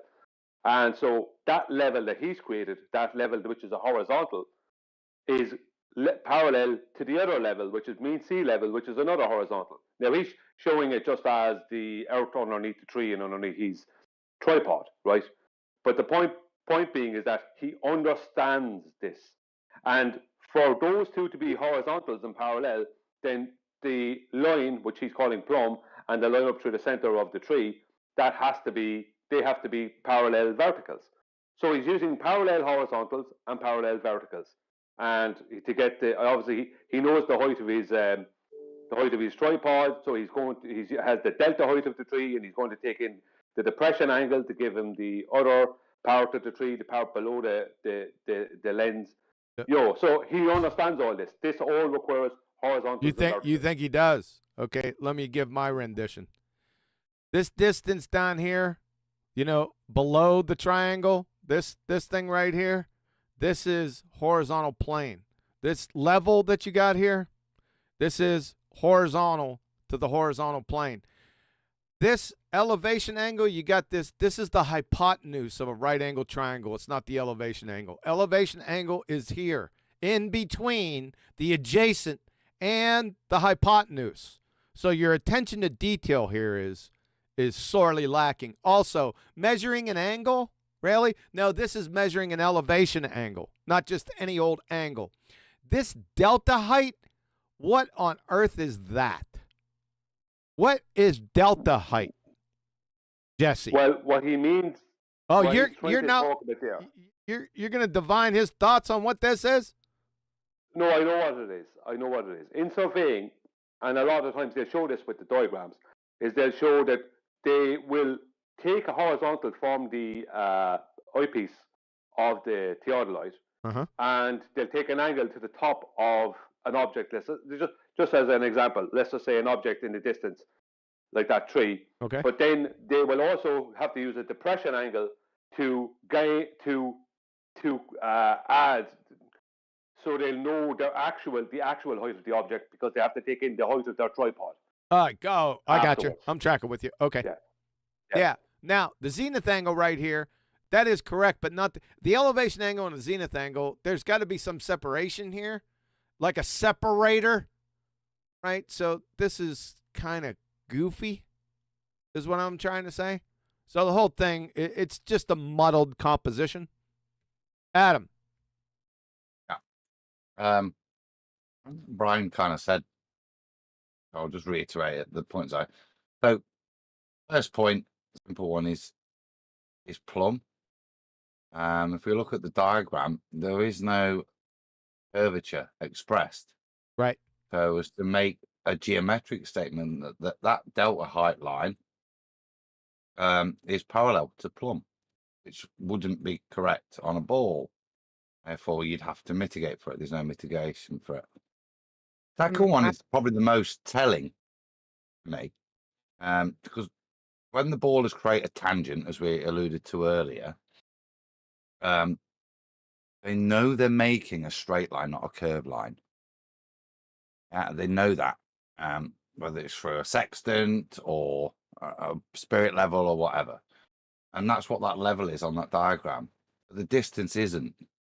But the diagram makes the claim that that straight level line is equivalent, parallel to the surface in all of its assumptions. Yes, sir. So whatever they're doing here, they're not doing anything on a ball. Do you understand? None of their mathematics is commensurate with a use on a ball to measure anything on a ball. Yep. Everything they do is on a flat plane. Yeah, good point, Adam. Where's the ball in these two diagrams? Let's go back to this one. Where's your ball tard? Say again, somebody want to interrupt? Yeah, I was going to say, he does always say that he is assuming a flat Earth, but the measurements come out as the globe predicts. So he's utilizing the idea of this is what he says, that he's utilizing the idea of a flat Earth. Oh. And it just so happens that it matches the globe prediction. There is no globe predictions. You said it a second time. Yeah. The globe doesn't predict shit. And like I said, this is not a globe tard right here. This is a right angle triangle. That's it. So you're screwed. That's number one. No. Number two, this isn't a globe tard either. So where's the globe tard at? Are we going to get to that next, you think? Well, just so you know, the whole purpose of what this guy is doing is he's using perspective measurements, right? That's measurements of perspective to prove a globe. Yeah, we're not there yet.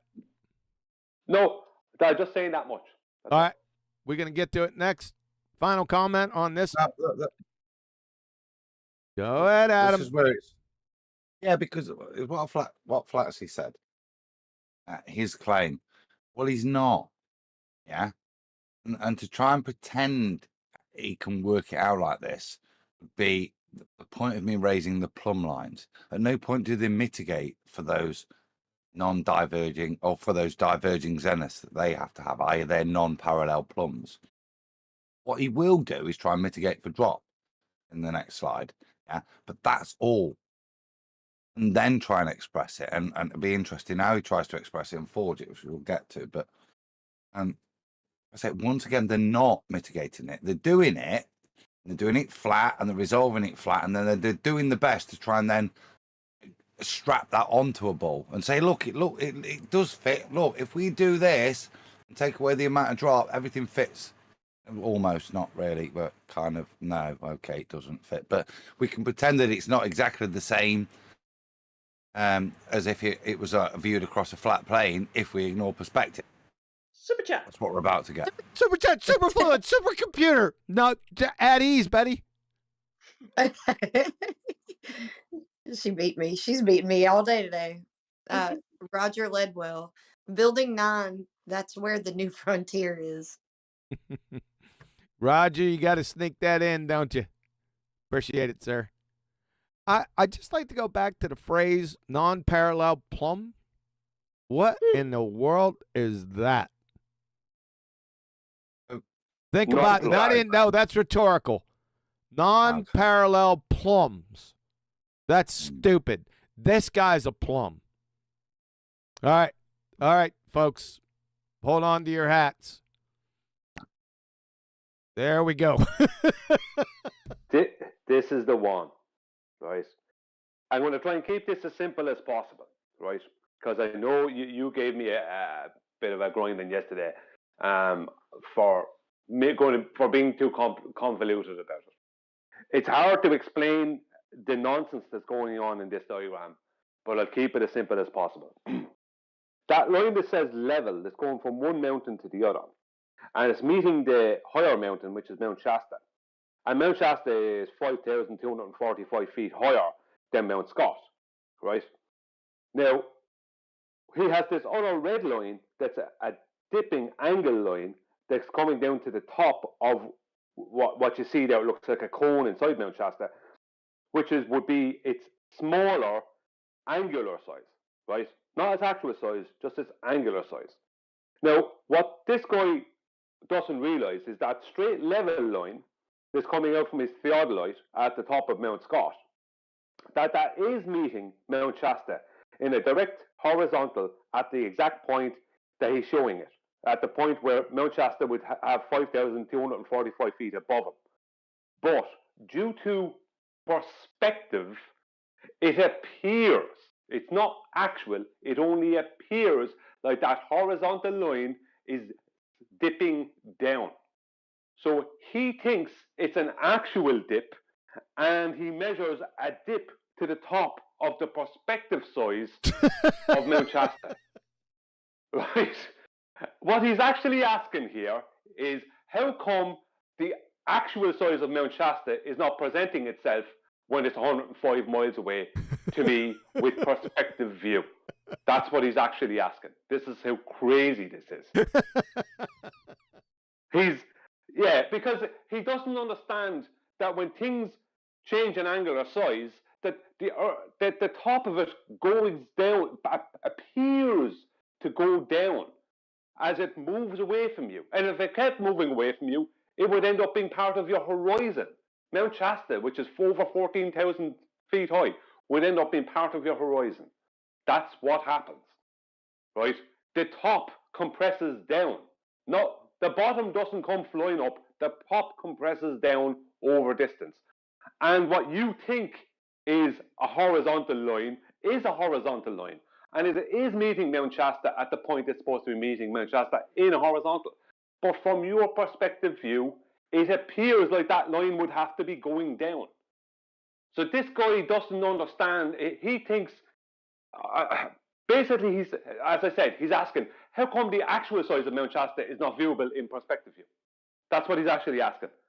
How come I can't see Mount Shasta being its actual size, like it shows, and it's that much size bigger? He expects that Mount Shasta can be 105 miles away, and he has to look up to see the top. That sums it up. Go on.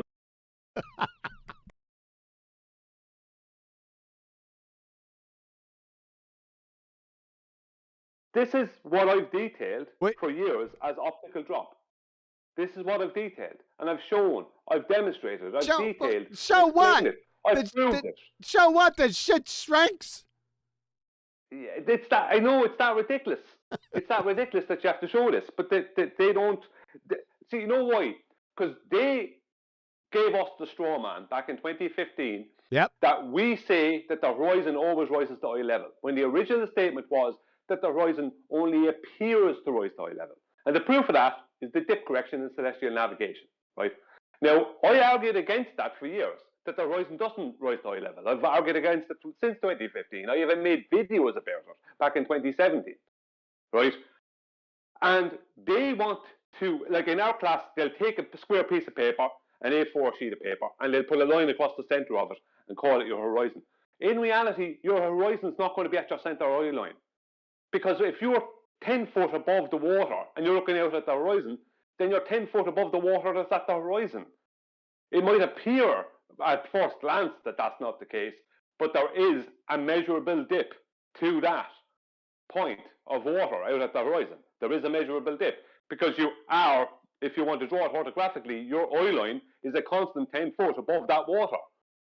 And the water is a constant 10 foot below your eye line. All right. Now, these guys don't understand that. They can't grasp that, which is why earlier on you had someone else from Twitter saying, oh, the horizon dips down. Like, the horizon doesn't dip down, you go up.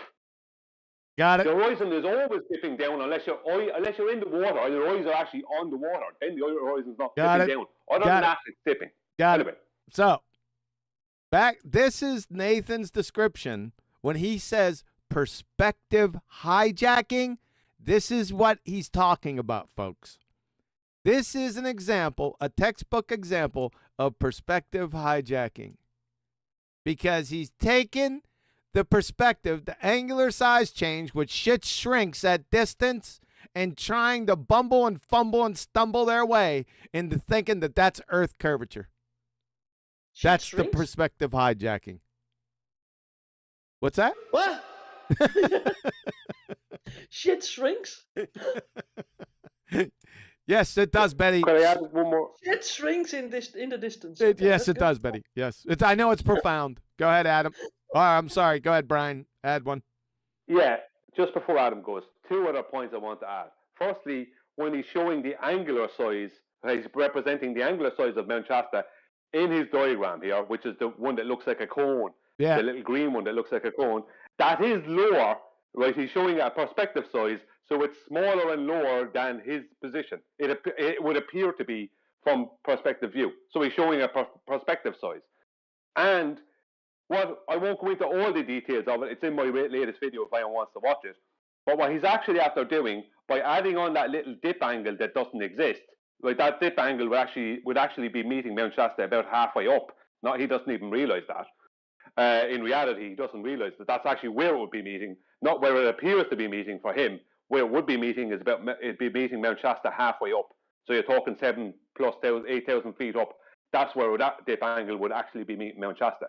But the main thing is that he's turned that dip angle, right, to a perspective size, right, to a 1,034 feet extra, right, drop. Right.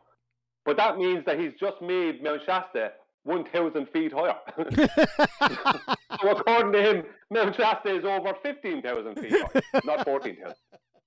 Yeah, it's actually 15,200. That was what the height he made it to be. Yeah, 15,200 feet. Yeah.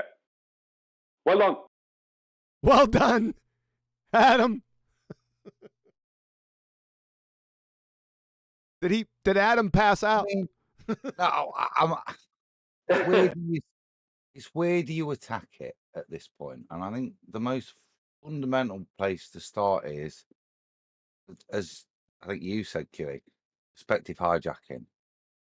Okay, so what we're going to do is take these angles from perspective and apply them orthographically. Yep.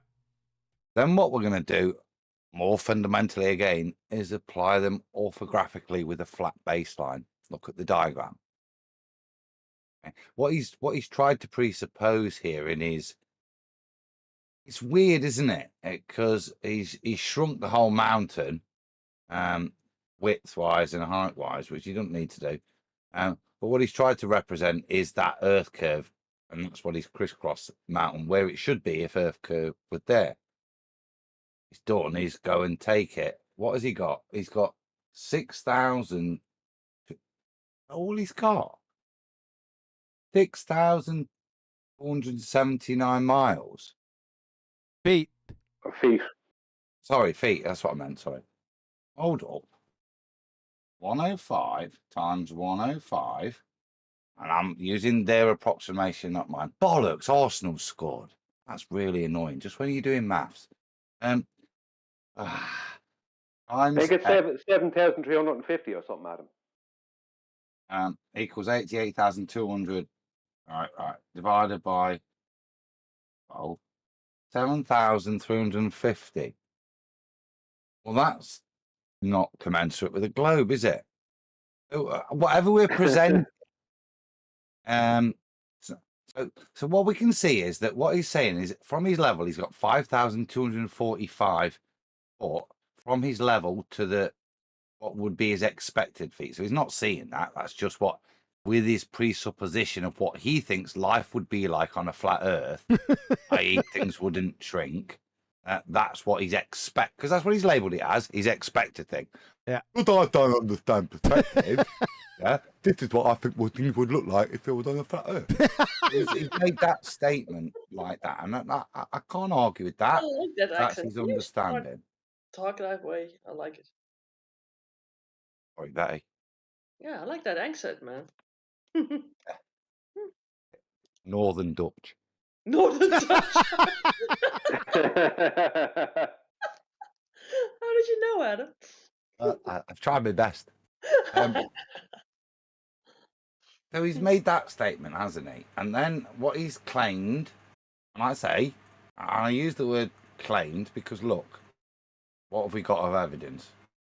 Somebody who's, like I say, gone up from crayons, which we respected earlier, and we're on felt tips now, in terms of evidence standard. And what he's demonstrated is that when he looked at it, it was, and he's done well. You've got to give the lad credit here. He's done well because he's measured a 0.1. Listen to the level of accuracy here, people.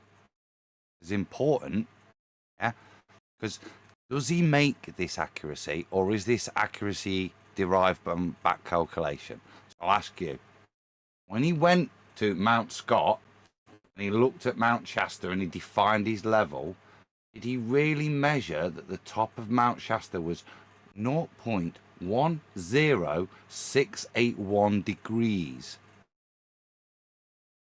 below his level? No. Is that plausible? Anybody on this plane, is that plausible? That's a measurement you would have taken. But that's what he claimed. Look, he's put it in red again. Yep. Okay. No, the only way that would have been plausible or possible is that if Mount Shasta didn't change in actual size, or sorry, didn't change in angular size. Well, that doesn't But matter. there was I'm no on perspective. Just let me finish. I'm just saying the only way that would be plausible is that if Mount Shasta didn't change in angular size and the Earth was a globe. That's the only way that would be plausible. Otherwise, he took an angle to the top of a perspective size. What about his equipment? Does his equipment measure to 5 decimal places? Oh, don't talk about his equipment. It will never be an. When men are talking about their equipment, decimal places are important, Betty. Yeah, but do you think that he will measure it, like, honestly? Can you measure anything to 5? No. That's my first point of question. It's not an accusation. When I look at that, yeah, and now I've got no problem with going to 3 decimal places expected. But I think that's like outstanding equipment on what he's presented. Chinny rack on. Okay. Now, when he does it, he gets it to this, doesn't he? 6279. Because he's got a difference now of 1034 from his level. Now he's added that onto what he expected to see. Now this is the next point. What are we doing now? I've got something from my level that's this amount, and what I expected to see. Well, that weren't very good Dutch. No. What I expected, he's now gonna strap that on from his level. What he expected above his level, but he didn't get, he's now going to strap on to the differential between what he did get from his level and make a conclusion without perspective. What he's doing, sorry. What he's now doing. No, I'm nearly done, not done. Nearly being the operative word there, right? So he's got what he expected to see from his level of 5245. Yep. And he's banked that. That's safe. Well done, right? And he's got his measured thing to a level of accuracy that we all applaud, right? He's now, and that's 1034, and he's going to bank that. And what he's going to do, they're both in the bank, even though one's up and one's down. He's going to add them together. He's going to get 6279. And he's going to make that claim that 6279 is the geometric drop. But the drop is, if we take 8 inches per mile of 105, and it comes out at 7,350 feet. I could say. Go on. So we've got a significant differential right now that cannot invoke geometry. So we're not invoking geometry. Yep. Right. And at this point, I'm happy to stop if we can come to an agreement with the baller that we're going to have to invoke more than geometry, which is all that's been used at this point. Now it's up to him to take this conversation forward. I'm not going to, Brian. That's why I was trying to stop you. Yeah? I'm not prepared to give him some half-arsed explanation because he couldn't come up with it. Yeah. At this point, I'm saying, well, you've not got ball geometry, mate. So we'll leave. Can we leave it at that? Yeah. This is not a proof. That's my finish. No. I know. Oh, bollocks! 2-0! Unbelievable timing. Beginning and end of the ramble. Right, sorry, Brian. Carry on. No, it's all right, Adam. It's okay. I understand football is important to you. No, what I wasn't going to go start explaining. I explained enough in my video and explained earlier. He probably won't understand it. Maybe he will, maybe he won't. I don't know. That's a bit unfair. But what has he actually done? He's taken a perspective measuring device, which is what a theodolite is. It measures perspective in the vertical and horizontal, right, in the azimuth. And he's gone out and he's ignored the perspective that it measures and ignored perspective. He's taken a dip angle to the top of the perspective size of another mountain 105 miles away. And he's then pre-assumed that there was no angular size change and that is the mountain's actual size, or it would be if he didn't add 7 over, or maybe slightly more than 7 over 6R to bring it up that little bit higher. So geometrically, if there was no angular size and nothing changed, the perspective didn't exist and nothing changed in angular size, and it was a globe, then his angle from that mountain to the top of this other mountain would be that angle he has there, and as long would be that angle he has there once he added in over 6R. And that's what he's done. Super chat, super fluid, super Mullen. Got 2 super chats. Damn. We got Abjude. Who is the flat Earth treasure? A Flatsy. Okay, thank you. That's Jetby, right? And Retro Bill also said, thank you, by the way, Jetby. What are the chances that every anti-flat earther in existence is perfectly fluent in Northern Dutch? Yeah, that's right. That's what I thought. Shout out to Betty. Sure. Okay. What do you call Northern Dutch, Betty? Because, like, if you're looking at the Northern English, we call them a Geordie, or Yeah. What are they called? What are they called? Yeah. Groningers and Friesen. Friesen. Yeah, Friesen. It's a Frisian language. They have a totally different language than ours. And also the Gronings, Groningans, also have like for us, like normal Dutch-speaking people, incomprehensible. So.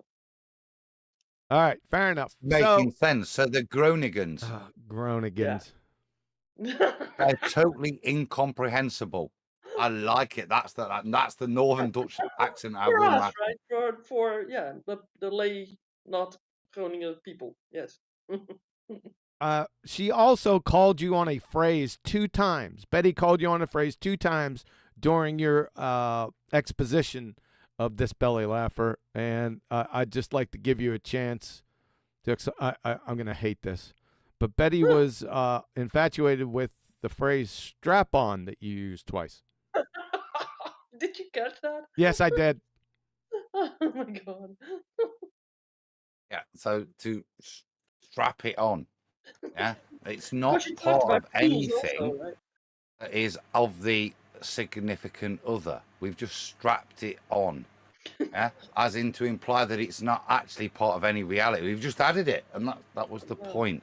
I don't know where anybody else's mind might be wandering. So it's a pseudo strap-on. I knew I didn't want to do this, but I did it. Now I that blame arises myself. more passion, Betty. That statement. Okay. Pseudo-strap-on. All right. So don't lose sight of the fact of what we want to do. What is stupider? This Egypt? Or this? I'll leave that to the audience. I'm not gonna make the call. I think we should go round. But Brian, just wait. There's a final point that hasn't been made about the second voice. Before you do, so we don't kick off and start judgment too early, because Because we do. As main panel members should reserve our judgment, and the rest of the panel should be asked first, so that we get a vote. I think Brian wanted to add something on before we delved into that. And in the interest of justice, Brian needs to make his final point. We don't want to pervert justice, do Okay. we? Before we know who's the most stupid. Okay. Go ahead, Brian. Yeah, thank you, Kiwi, and thank you, Adam, for letting me go. Yeah, it's been alluded to, but I don't want it to be missed, right? There's 2 points here. For a start, he needed to do any of this, he needed parallel horizontals and parallel verticals. But it's worse than that, because the very thing that he's trying to use, right, the device he's using is a perspective measuring device, right? It measures perspective sizes, right? In the azimuth horizontal plane and in the vertical, right? Now, the problem with that is he's trying to prove a globe with perspective. Where is perspective, any effective perspective, in the globe out mathematics? They're not. That's why I said it was perspective hijacking. I don't think people lost that in the beginning, but go on, Brian.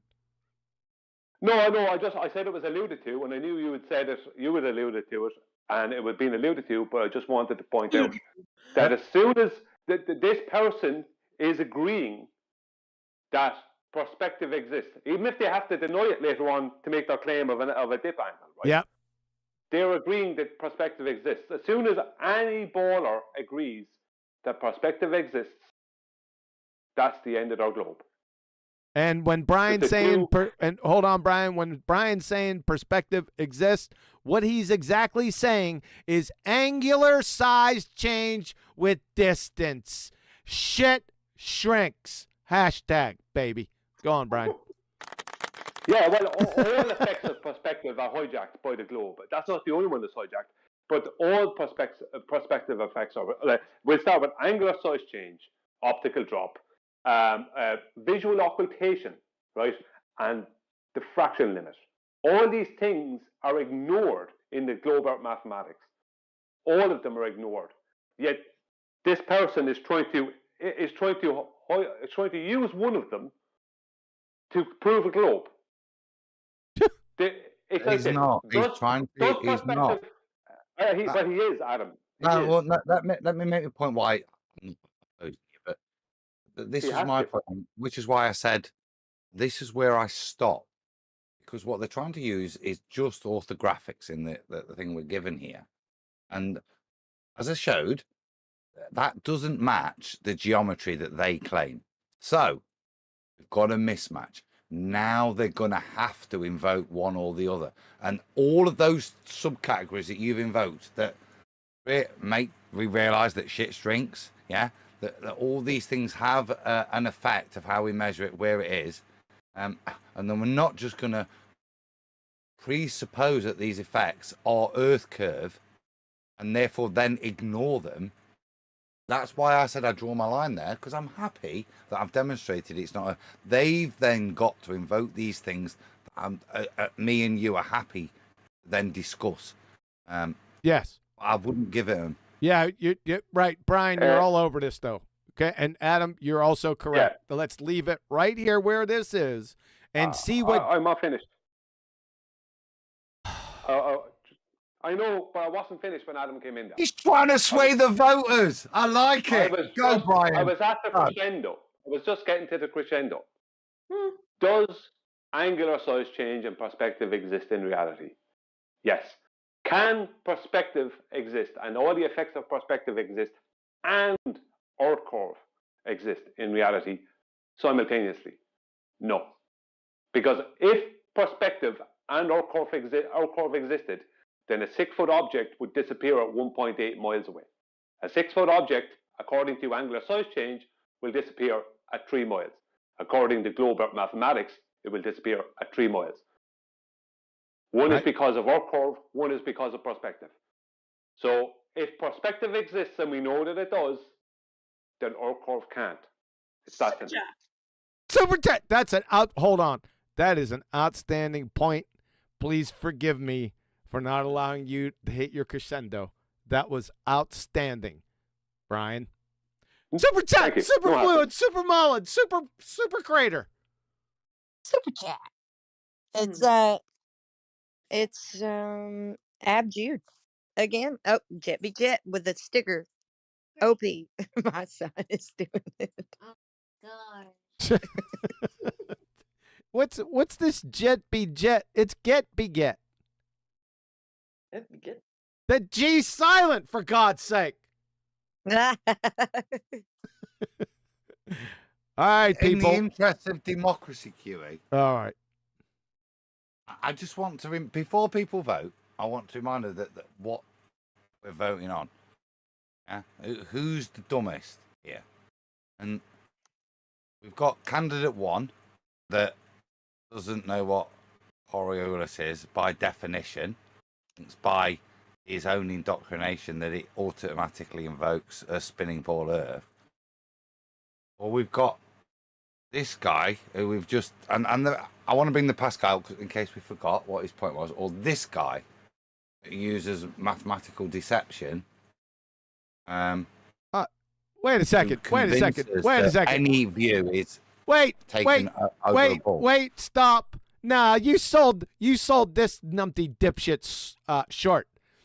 He claimed that a rotating frame is an inertial frame. Now you may continue.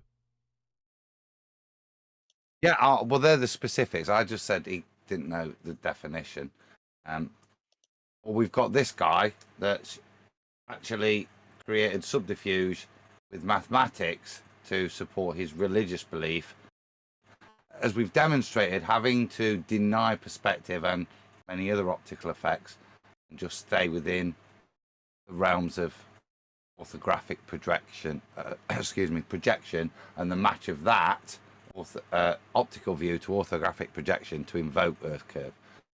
Who's the dumber, I think, is the question. Or maybe you should ask what the question is. We vote. My vote is the first guy. Because this lad Jesse. What was the point of us saying those panel members don't vote till the end? Oh, sorry. I didn't hear You that. know how Neil's... No, but everybody knows how Neil's going to vote now.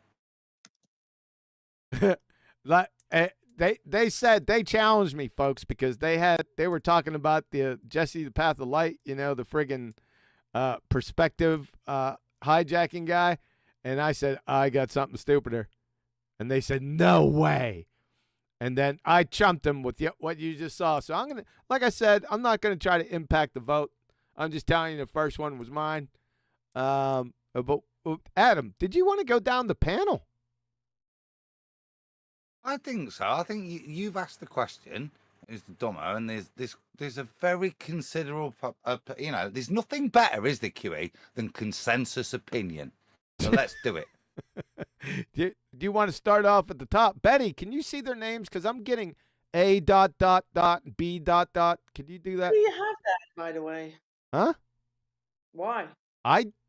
Betty, I don't know why. You have the craziest things. You have also the Czech language next to your side chat and that sort of stuff. Yeah. You have the craziest things. Yeah, that was weird, wasn't it? Yeah. Look, and I'm showing it on live stream. So I'm looking at the top, and you can see, folks, on the left-hand side over here, you can see people with just their first initial and the ... dots beside them. So I'm not hallucinating. See that, Jet? But it wasn't all the time. It was earlier. You started out with the right names attached to it. Yeah. So back to the point. Do you want to go through these? Sure. If you want me to. Yeah, we can unmute them and ask who's dumber. All right. Shall I start from the top or the bottom? Go ahead, start from the top. Oh, because AI just slid in first. Oh, did he? Yeah. Now I got somebody else before AI. But go ahead, Betty. You do what you do. Okay, AI. Did you listen to the show and do you want to comment? Jesse is dumber simply because he's Jesse. That's not fair. You got to go on the substance. Is that not a fallacy? What? Well, listen, he gave his point. It was a non-point. So we got... Appeal to name fallacy. Yeah. So go to the other A. Thanks, AI. Can I go second? Just in the interest of fairness, Gary, just to move forwards, guys. Right, I'm going to need your vote to be clear and concise. You can waffle after it, that's fine. But I either need Coriolis or Mountain. So AI, what are you saying? Are you voting for Coriolis or Mountain? And Adam, hold on. Betty, go to Mighty Mush. I think he might have to leave. Mighty Mush, do you got to go? Yeah, I have to go. I just want to vote number one, the first guy who didn't know what Coriolis is. Thank you, Mighty Mush. I just wanted to get Brian's attention to the main text chat. I think Jesse Patavlight is texting him. Yeah, I know about that, Jet. Thank you. Appreciate it, Mighty Mush. He's looking for a conversation. There's nothing to talk about. You know what I mean? Appreciate it, Mighty Mush. He was here last night. Yes, sir. All right. Have a good night. Bye. Yeah, we got your vote, man. You're good to go. Thank you. Thank All right, you. Betty. Thank you. Yep. Betty. Yeah. Is AI done talking? Did you want to add something? I don't know. I'm being forced to re-vote. I think I'm being oppressed at the polls. There's only 2 people on the ballot. Don't come here with your commie shit. Too funny. All right. What are you going for, AI? You've been overruled. I'm going to put in a secret ballot. You're just going to have to figure it out. That's an abstention. We've got an abstention in the lobby. I'm going to create a third column to abstain. There we go. We got a snap-on abstention. Shut up! We prefer the title "Spoiled Ballot." Is that less contentious? No, he made his vote, but it was without substance. It was incongruent with the topic, but he made his vote, and his vote stands then. His is Jesse. So there you go. Put it down as Jesse. All right. Next one. Apison 6591. Apison. Wake up. We need a wake up call too. We can hear you breathing.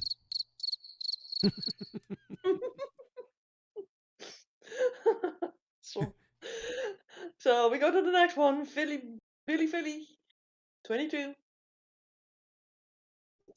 Yeah, the first guy's got my vote. The incoherent explanation with his hands and the confused confidence.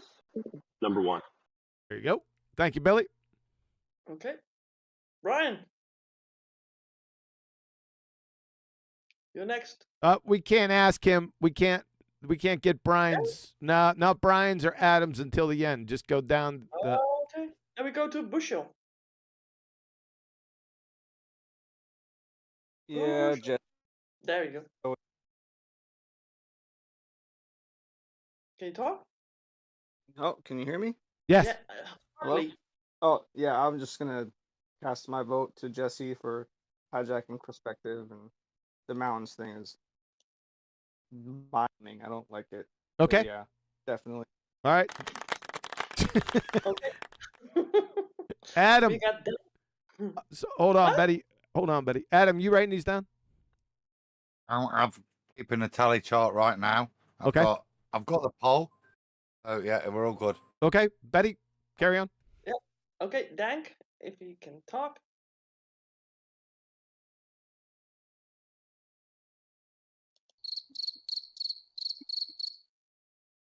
I don't think so.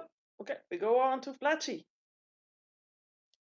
So is there a write-in for the ballot? Can I write in one? I'm just kidding. I'm going to go with the first one. No, I'm not having that right. This is democracy. We do not accept postal ballots from unverified sources. I'm going to go with the first one because it was just ridiculous and completely wrong. And at least Jesse here proves that on a flat earth, hashtag shit drinks. That was a beautiful underhanded slap, wasn't it? Beautiful, Flatsy. Nice. All right, next one, George. Hey, good evening, everyone. Yeah, definitely the Globiolus is the most ridiculous one. I agree with Flatsy. Jesse is describing a horizontal plane, which spheres don't have, obviously. So we're not talking about spheres. Now, the globe, on the other hand, you should know his rhetoric. He doesn't. So he's the dumbest one. Okay. Get be get. Can you come to the mic?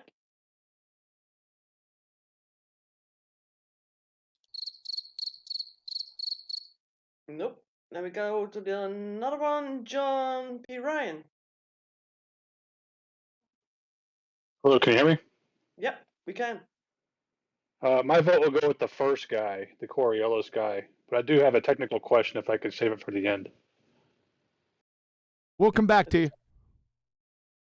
Thank you. Adam, mark that down. Mark his name down, and he has a question. But take his vote. Thank you for acquiescing to the vote. Accepted with conditions. Jet be jet. Good evening, everyone. Sorry, I thought I get unmuted by you. No, you didn't. No. Okay, you had to unmute yourself. Thank you. Well, I would vote for Jesse for conflating flatness with curvature. I think that is the most dangerous lie, which they start teaching it to our children. Okay. In early childhood. Thank you. Yeah, thanks. These that's cracking me up. That's one of my favorite ones, by the way. There, Betty. I don't think I have that one, but they're running they're close to neck and neck. I thought this was going to be a landslide. This is very interesting. Go ahead, Betty. Carry on. Yeah, Nathan Oakley just slid into. So Nathan, Yeah, I wanted my vote. go on. Yeah, I want to vote for the first guy as well, because I feel that Jesse, while you're right, whoever was speaking last, it is dangerous if you don't know the trick. But when you do know the trick, it actually works massively to our benefit to show how he's measuring on a flat plane. So there is actually an extrapolated use from Jesse's material, although dangerous for the most part to most of the uninitiated. The first guy, that's why I joined in the first place, was to say, how the hell does this benefit anybody? It is stupid on every single level, and he doesn't know his own rhetoric. This benefits nobody. I couldn't put my vote more firmly for the first guy talking to Flatsoid, who's everyone just keeps calling the first guy, and whose name I don't know either. First guy. There's my vote. First guy. His name's Grayson. Grayson, first guy. That's my vote. Done. Yeah. Thank you. Okay. Neil. We got Neil, if you can talk. Neil Costantino. Neil. Okay. Nope. While we're Ready? waiting on Neil, we had somebody jump in Yeah. between. I've seen it, but I'm going down the list and get back to him, so you can. Oh, gotcha. Yeah, I saw it. Thanks for noticing. So really good criterion. That would be easy. That would be Grayson. You know, the people who are putting through arguments that are hundreds of years old and been failed for that long. All right. We're going with Coriolis there. Yes. Yep. Right. Okay. Reg Joe.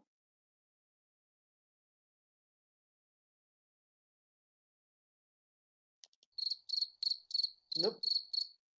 Says who? What? All right. I'm going Grayson because I think he's the stupidest because Globiolus confuses everybody. But I also know that Jesse knows better because I've had conversations with him, so he's willfully ignorant. So, yeah, Grayson.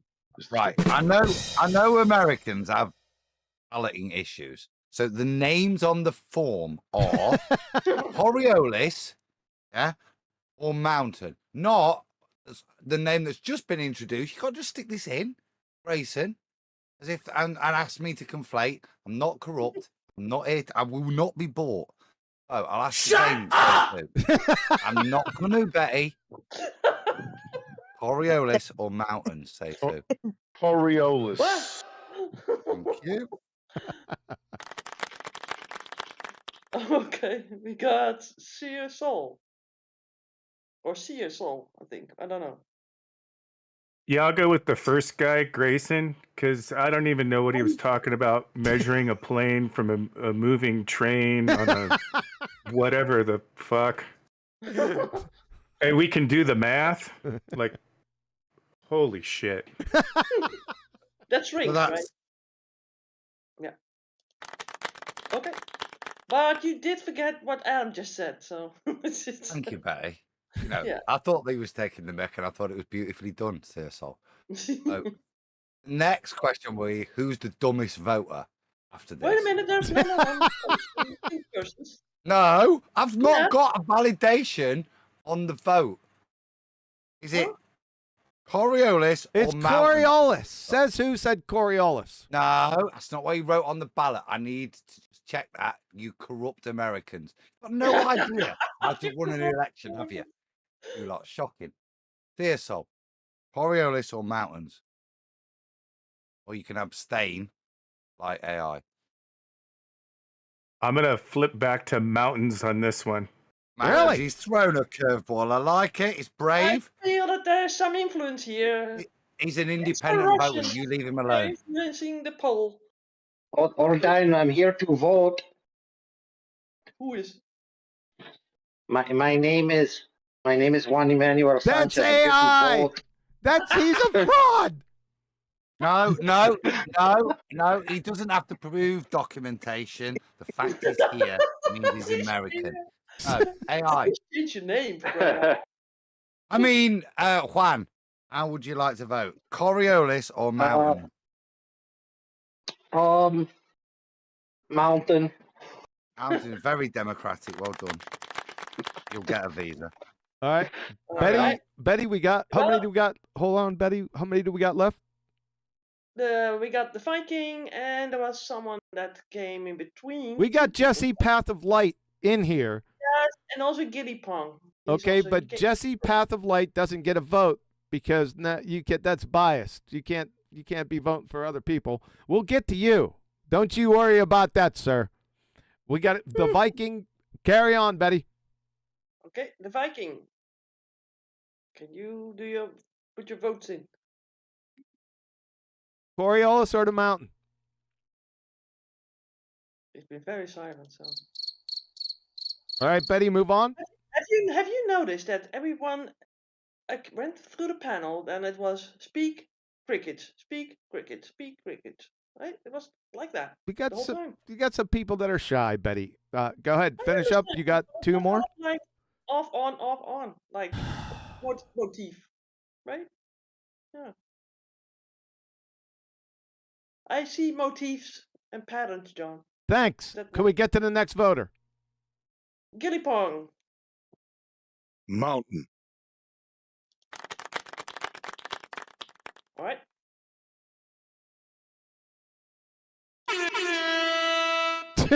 Adam, you're up. Is that the closing of the poll? Yes, it is. Okay. Let me just run it through the machine. No, you can't run it yet because our votes count. Brian. I like it. Go on, Bri.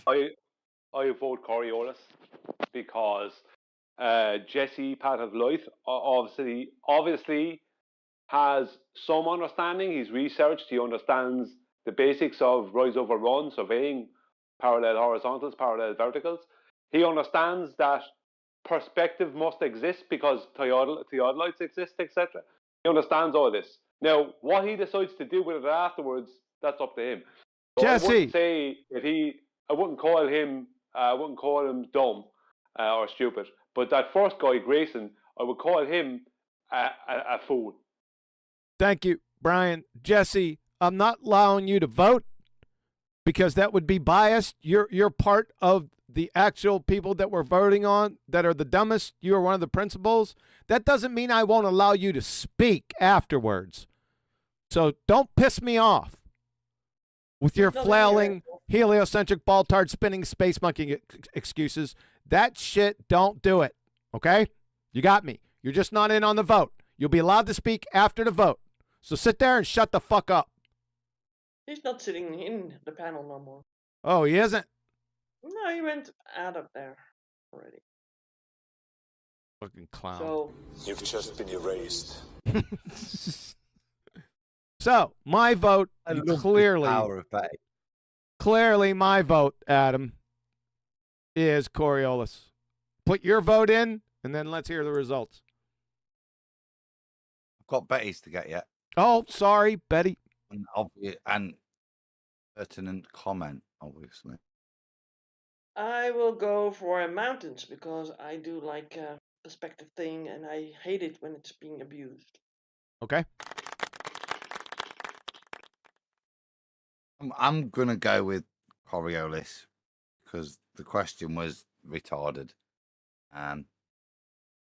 First guy demonstrated his lack of understanding, his retardedness, or laziness. But either way, that can be classified under that R word. The other guy showed a level of comprehension and, more importantly, deceit, which I think, as Flatsy said, demonstrates he knows it's flat. Yeah. So I went with 1. Now, bear with me. Right. So, winner on 3,738,000 votes is Joe Biden. Don't know where he's come from. In second place, it's 11 votes. It's Coriolis, and then running almost way behind, 50% less or nearly, is Mountains. So I think there's a and let's be honest, guys. This is science. We've got a consensus opinion by 11 votes to 6 that the first guy, Coriolis dude, is dumber. Scientific fact, proven down on YouTube for history. There you go. There you have it. Nice. Now, remember we had somebody in here that wanted... Sorry, a little late. That's what she said. What? We have a caveat voter who wanted a little bit of the stage. What was his name? Adam? John P. Ryan. John P. Ryan. There you go. John P. Ryan. Floor is yours. Technical question for Brian. We've dealt with. I live mainly in the 24/7 Discord, and so we get these theodolite questions a lot. My question is, do these? I understand these are perspective measuring devices, but do they have a maximum operating range, where their effectiveness, where they can only measure effectively up to a certain range? Yeah, they do. They do. Sorry, Kiwi, do you want to? No, I didn't say anything. That was Adam trying to get involved where he shouldn't. Betty? I wasn't. I was on mute. Don't blame me. Betty, give it to him. What? Like what? You know which one. What? Not that one, the other one. Shut up. What? No, not that one. Shut up! Shut up! Yeah. Yeah. To answer the question, yes, they do. I worked. No, I wasn't a surveyor, but I worked assisting surveyors when I was working in construction. When they needed someone to assist the surveyor for a short time, I assisted the surveyor. And this is many years ago. And I spoke with him, and he was telling me that the range for the theodolite he was using was something like, was it 300 or 350 feet? Oh God, refraction. And that was the maximum range that they could use the theodolite. Maybe it might have been slightly less, but I definitely wanted more. So the whole point of that theodolite is that and part of the reason why they have that limit is because of perspective.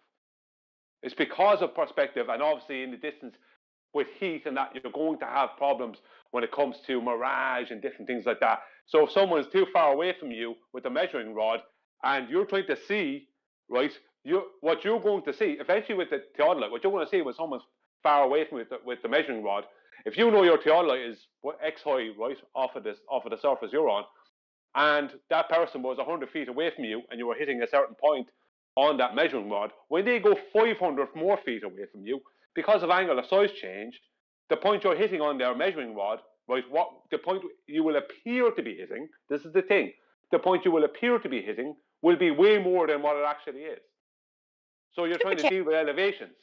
That's what, sorry, Superchat. Superchat, Superfluid, Supermall, Supercomputer.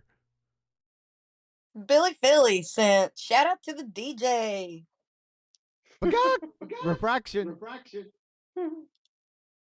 What? But Ryan, you go, and then yeah, refraction.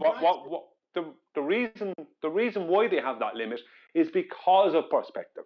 It's not just because of effects like mirage and stuff. It's because of perspective. Because over distance, what happens is that if they start taking in lines of sight to the person with the measuring rod, eventually what's going to happen is it's going to look like they're looking over the top of the person when they're not. Because the person and the measuring rod will have changed in angular size so much that it will look that way.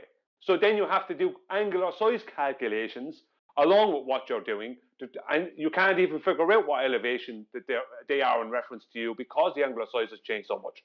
So there is only a few hundred feet, and that is it. And that is a maximum. Like a lot of time when I was working with the guy I worked with, he only worked within 200 feet. He said he always worked within 200 feet. He said there's no point in going further than that because you're making it difficult because of things like perspective and obviously effects in the heat. You're going to have mirages, different things. So he always worked within a limit where he could always work within. He said you don't need to go past that. That's a good point to follow on. Keep thinking that's QE, Betty. You've got it's killer.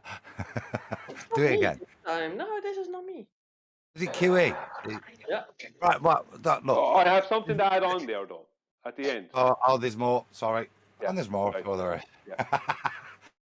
When the theodolite is used, right, in great distances, it's not used with somebody for elevations, right, with a measuring rod, right? It's not used that way. When it's used for great distances, it's used for angular heights of mountains and angular distance between mountains with triangles to get to calculate, the distance between this mountain that you're on and that mountain over there, and you have this angle to this other mountain, then you can use triangles then to determine, right, the distance between the three mountains. That's when it's used that way, but you don't use it for elevations at that point because you can't. So if you're talking about elevations, it's you're going to use you're not going to use it for. The truth be told, you're not going to be using. I mixed it up earlier. Truth be told, it's I mixed it up. My fault. It's when you're doing elevations with the measure rod. It's right. No, hang on. Let me finish, Adam. It's the order level. Sorry, the order level. The order level, because of perspective, they can only go so far with the measuring rod. When it comes to theodolites, sorry, it's my fault. I knew I mixed it up. Comes to theodolites, no, there isn't a distance. There isn't a distance. What you call it? There is. Distance. Let me. You're talking about triangulation. Let me finish. Let me finish. Right, I'm trying to correct myself here because I mixed myself up. Right, when I was thinking about elevations, you don't use theodolites for elevations. You're using order levels. But when it comes to using theodolites, you're using them for angular sizes of big objects in the distance and azimuth distance between objects and triangles.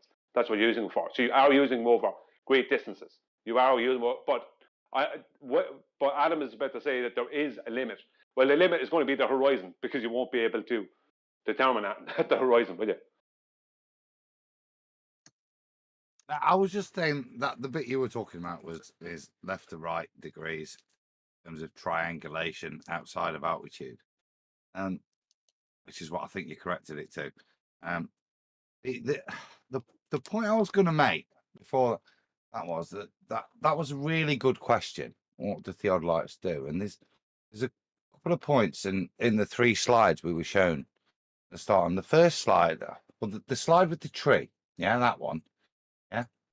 This is the confidence trick. Now we talked about the plum as is, but you want to pull that up. This is the confidence trick. is what you taught as kids at school, isn't it? Go out into the schoolyard and you use a protractor to measure the angle to the top of the tree, and then you pace it out, and it's right. Why? This perspective has got sod all effect really here.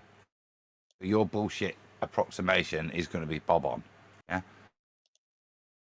When we apply perspective later on, it's then denied, and that's the first trick, is to apply that confidence trick, that if you do that in the schoolyard with your tree and you paste it out, it proves to you that this is how it works.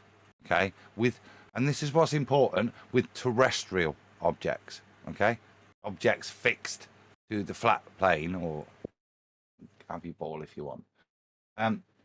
That's the confidence trick, so that when you move forward into the other stuff we're shown later, that preconception is already there. Now, that's denied by the equipment manufacturers, as Brian's alluded to.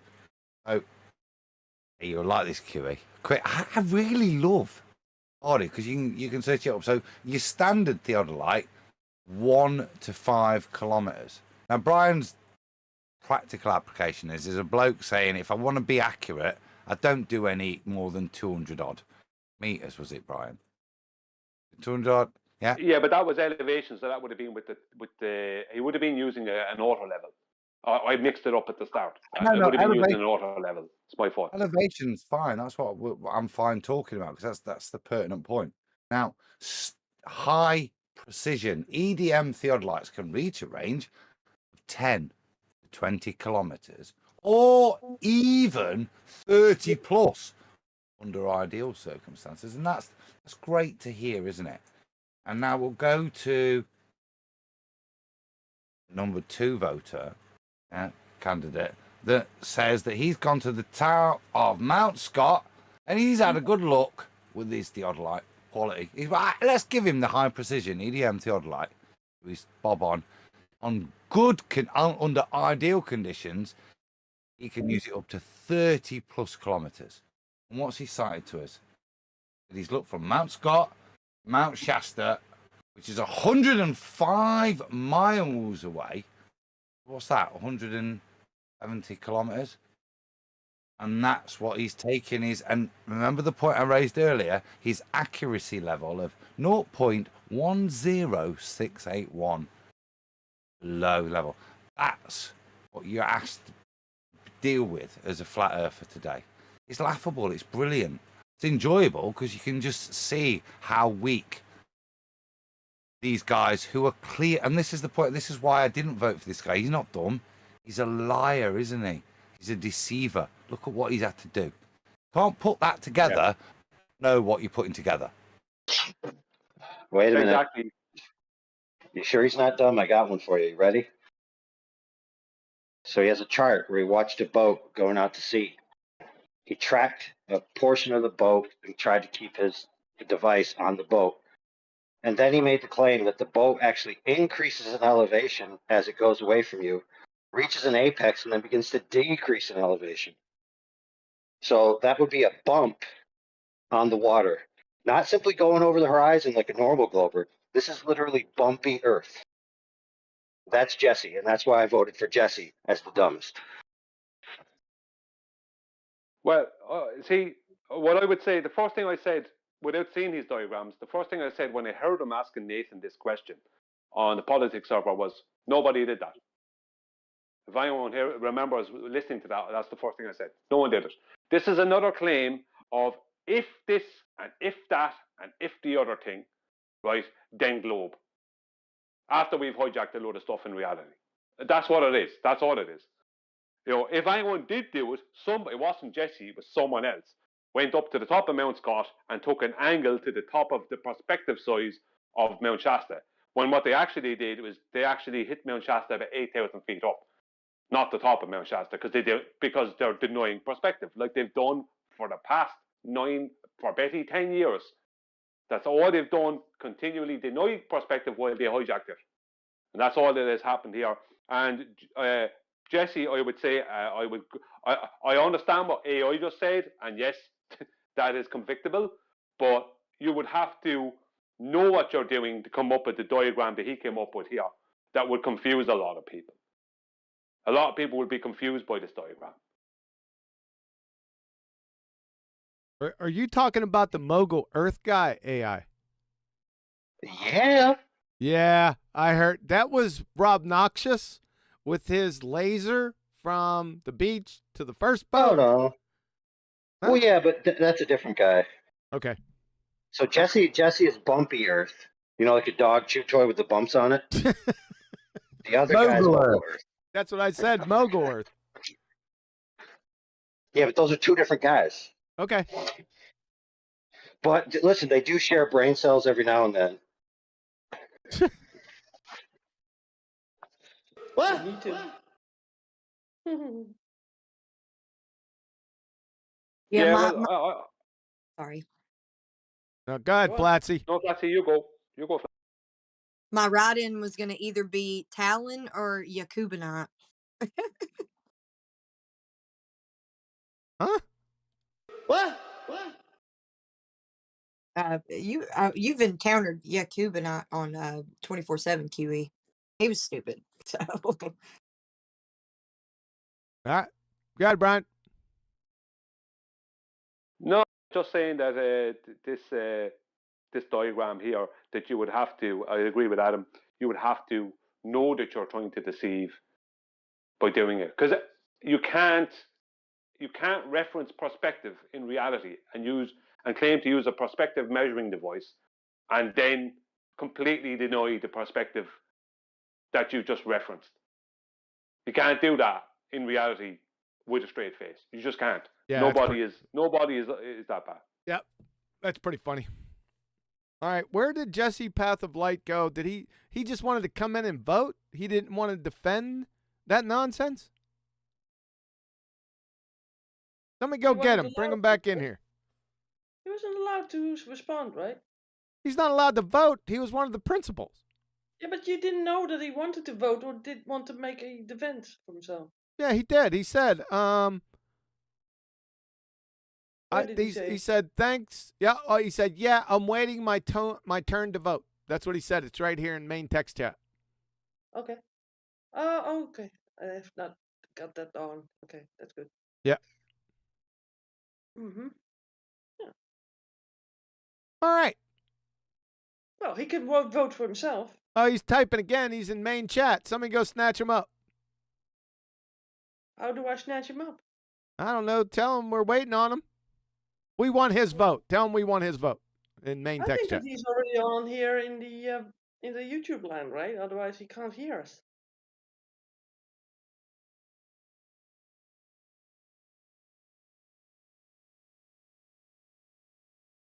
What do you want me to do? We want your vote. Somebody already did it. Thanks, Viking. Oh, we are going to get his vote then. Yep. Oh. All right. Donald Trump choosing Donald Trump. that would have been a perfect opportunity for you, QE, to say, as far as you know. It would have been. I thought about it, but I let it go. Yeah, sure. You bet I did. That's weak. It's sort of like this.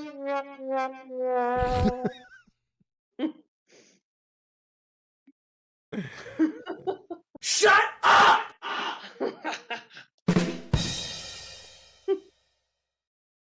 Yeah. Is this going to continue? Yes, we had just Oh, found love it. this thing, so we are going to basically try it the hell out of it. Mm-hmm. Is Jesse Path of Light coming in, or No. We scared him off. I just gave my vote. I have never in all my born days heard you give more than 1.212 seconds to the opposing view without cutting them off. Piss off, you idiot, ball-tard, sphere-tard, numpty dipshit of a clown fuck. How about that, you retard? You better not come in here again. I'll tear your ass up. sort of proving his point, isn't it? My 1.212 seconds for the opposing view. The opposing view of reality. Retard. That's what you are. And thank you for starring on our show today. And that's completely false. There's been many times bowlers have been in here and they've actively engaged in the conversation. And they've actually, for instance, Eric Eplinger, he had a full conversation for about an hour and a half here one night on GPS and other things. Yep. And there's And been al- others. I don't know what he's talking about. Sorry, Fatty. No, you're good. I'm sorry. Also, in Kiwi's defense, it's Adam that cuts everyone off, or me, I guess, at this point. So wait a minute. Yeah, way to undermine your point, Flatsy. There's ballers that came in here and talked about their thing here. When I was here, Yep. because I've been here almost every time, I've hardly heard any baller come in here and say anything. Well, look, what can Jesse Path of Light present that's going to I don't matter? know, but I sure would have him try present anything. My point being is that he's probably better off taking the line he's taking now. Because what is the point in him coming in and trying to present more like, what's he going to present? What has he got to present? Oh, I know. Well, it's sort of He's got like something being new. in front of a court, I think, and being able to defend yourself. How about that? He's got a new venture. He's going to try to reinvigorate Torque the Line. You know, Torque the Line, where you put a line through water as a cord line, and then you measure the differential from the arc of the water. You know that one? Oh, God. We did that one too on the soundboard. What? Oh God. Sounds more like a show for Mythbusters, doesn't it? And you actually make a line that long, that taut. Nothing to do with flat Earth. Seems to be an engineering issue.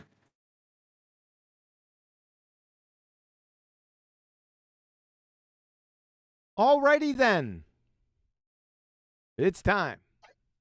Yep. Betty. A bit miserable, isn't it? Nope. Every time. Nathan's AMA. He wanted to share that with everyone. Share what? He said to share it on your show. Maybe he did. I don't know. Oh, yeah, he did. Let me pin that monkey. Superchat. Super fluid, super molid, super computer. Roger Ledwell. Brian, I feel your pain. They're still going. Or I feel your pain. They're still going. Okay. I don't know. Yes, I'm Roger. not good today. My bad, Roger. Please forgive me. Roger that. Finally, somebody posted again. I can't because there's a heart in front of the damn thing. There we go. All right. I pinned it, Nathan. There you are. And I was What we got to do then? the stream fast. What? What? What? What? I don't like your gender appropriation our memes. It's shocking. You get a female what? What? Yeah, gender appropriation, not on. I identified as a male in my bar, right? Hey, another one. Terrible. Sexist. It won't come through, Adam, with you guys if it was a woman's voice. That's what I was wondering. Have you got all these male shouty voices just to get attention? Absolutely. It's working, isn't it? I'm sort of deprived of attention and I want one. Want some. Works a treat, Betty. Betty want a cracker.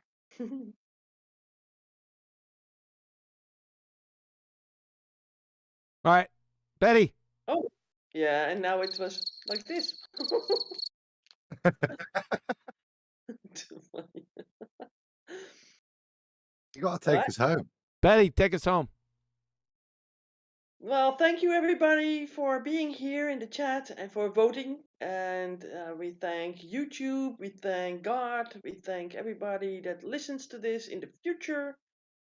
We thank everybody, and we hope that they super chat in the future and make QE rich again. No, you're measuring the angular distance between a star and a point on the horizon. A point on the That's it. horizon?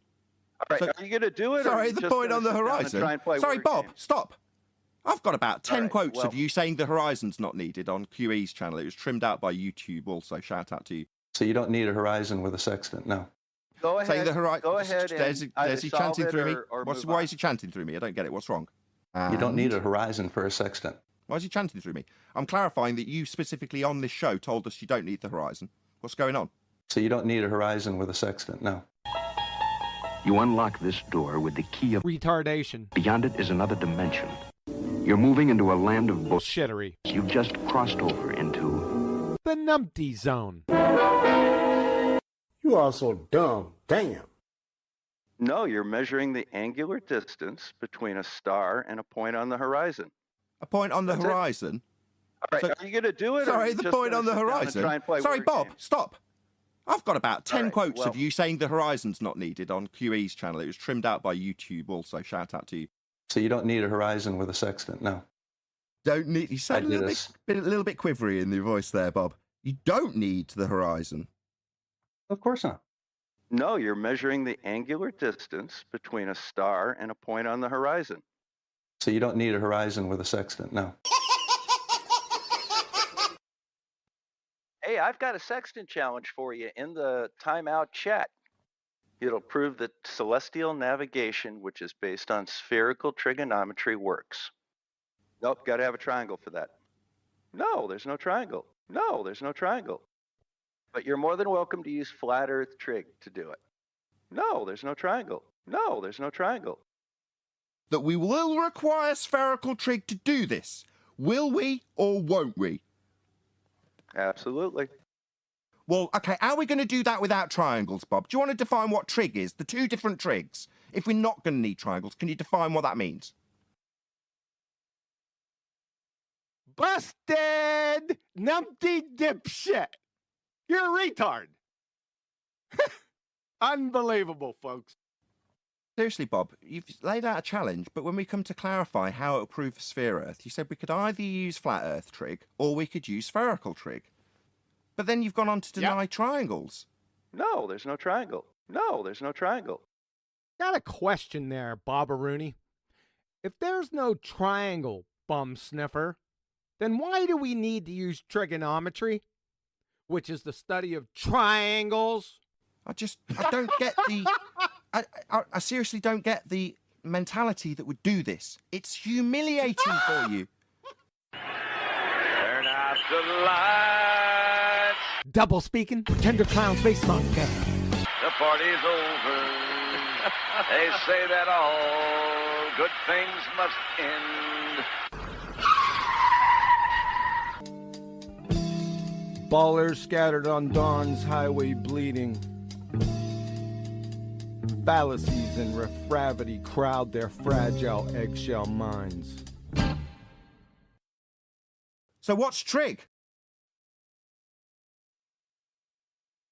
For the audience's benefit, this dumbfounded silence is what you get when you become a fundamentalist religious zealot chanting about measuring angles on a curved surface. You start denying that you're doing triangulation, or that you even need triangles, or that there's even adjacent that you need at all. That's what you get to. Do you realise how stupid you sound? Oh, well, everybody's heard about the bird. Bird's a winner. You're a clown.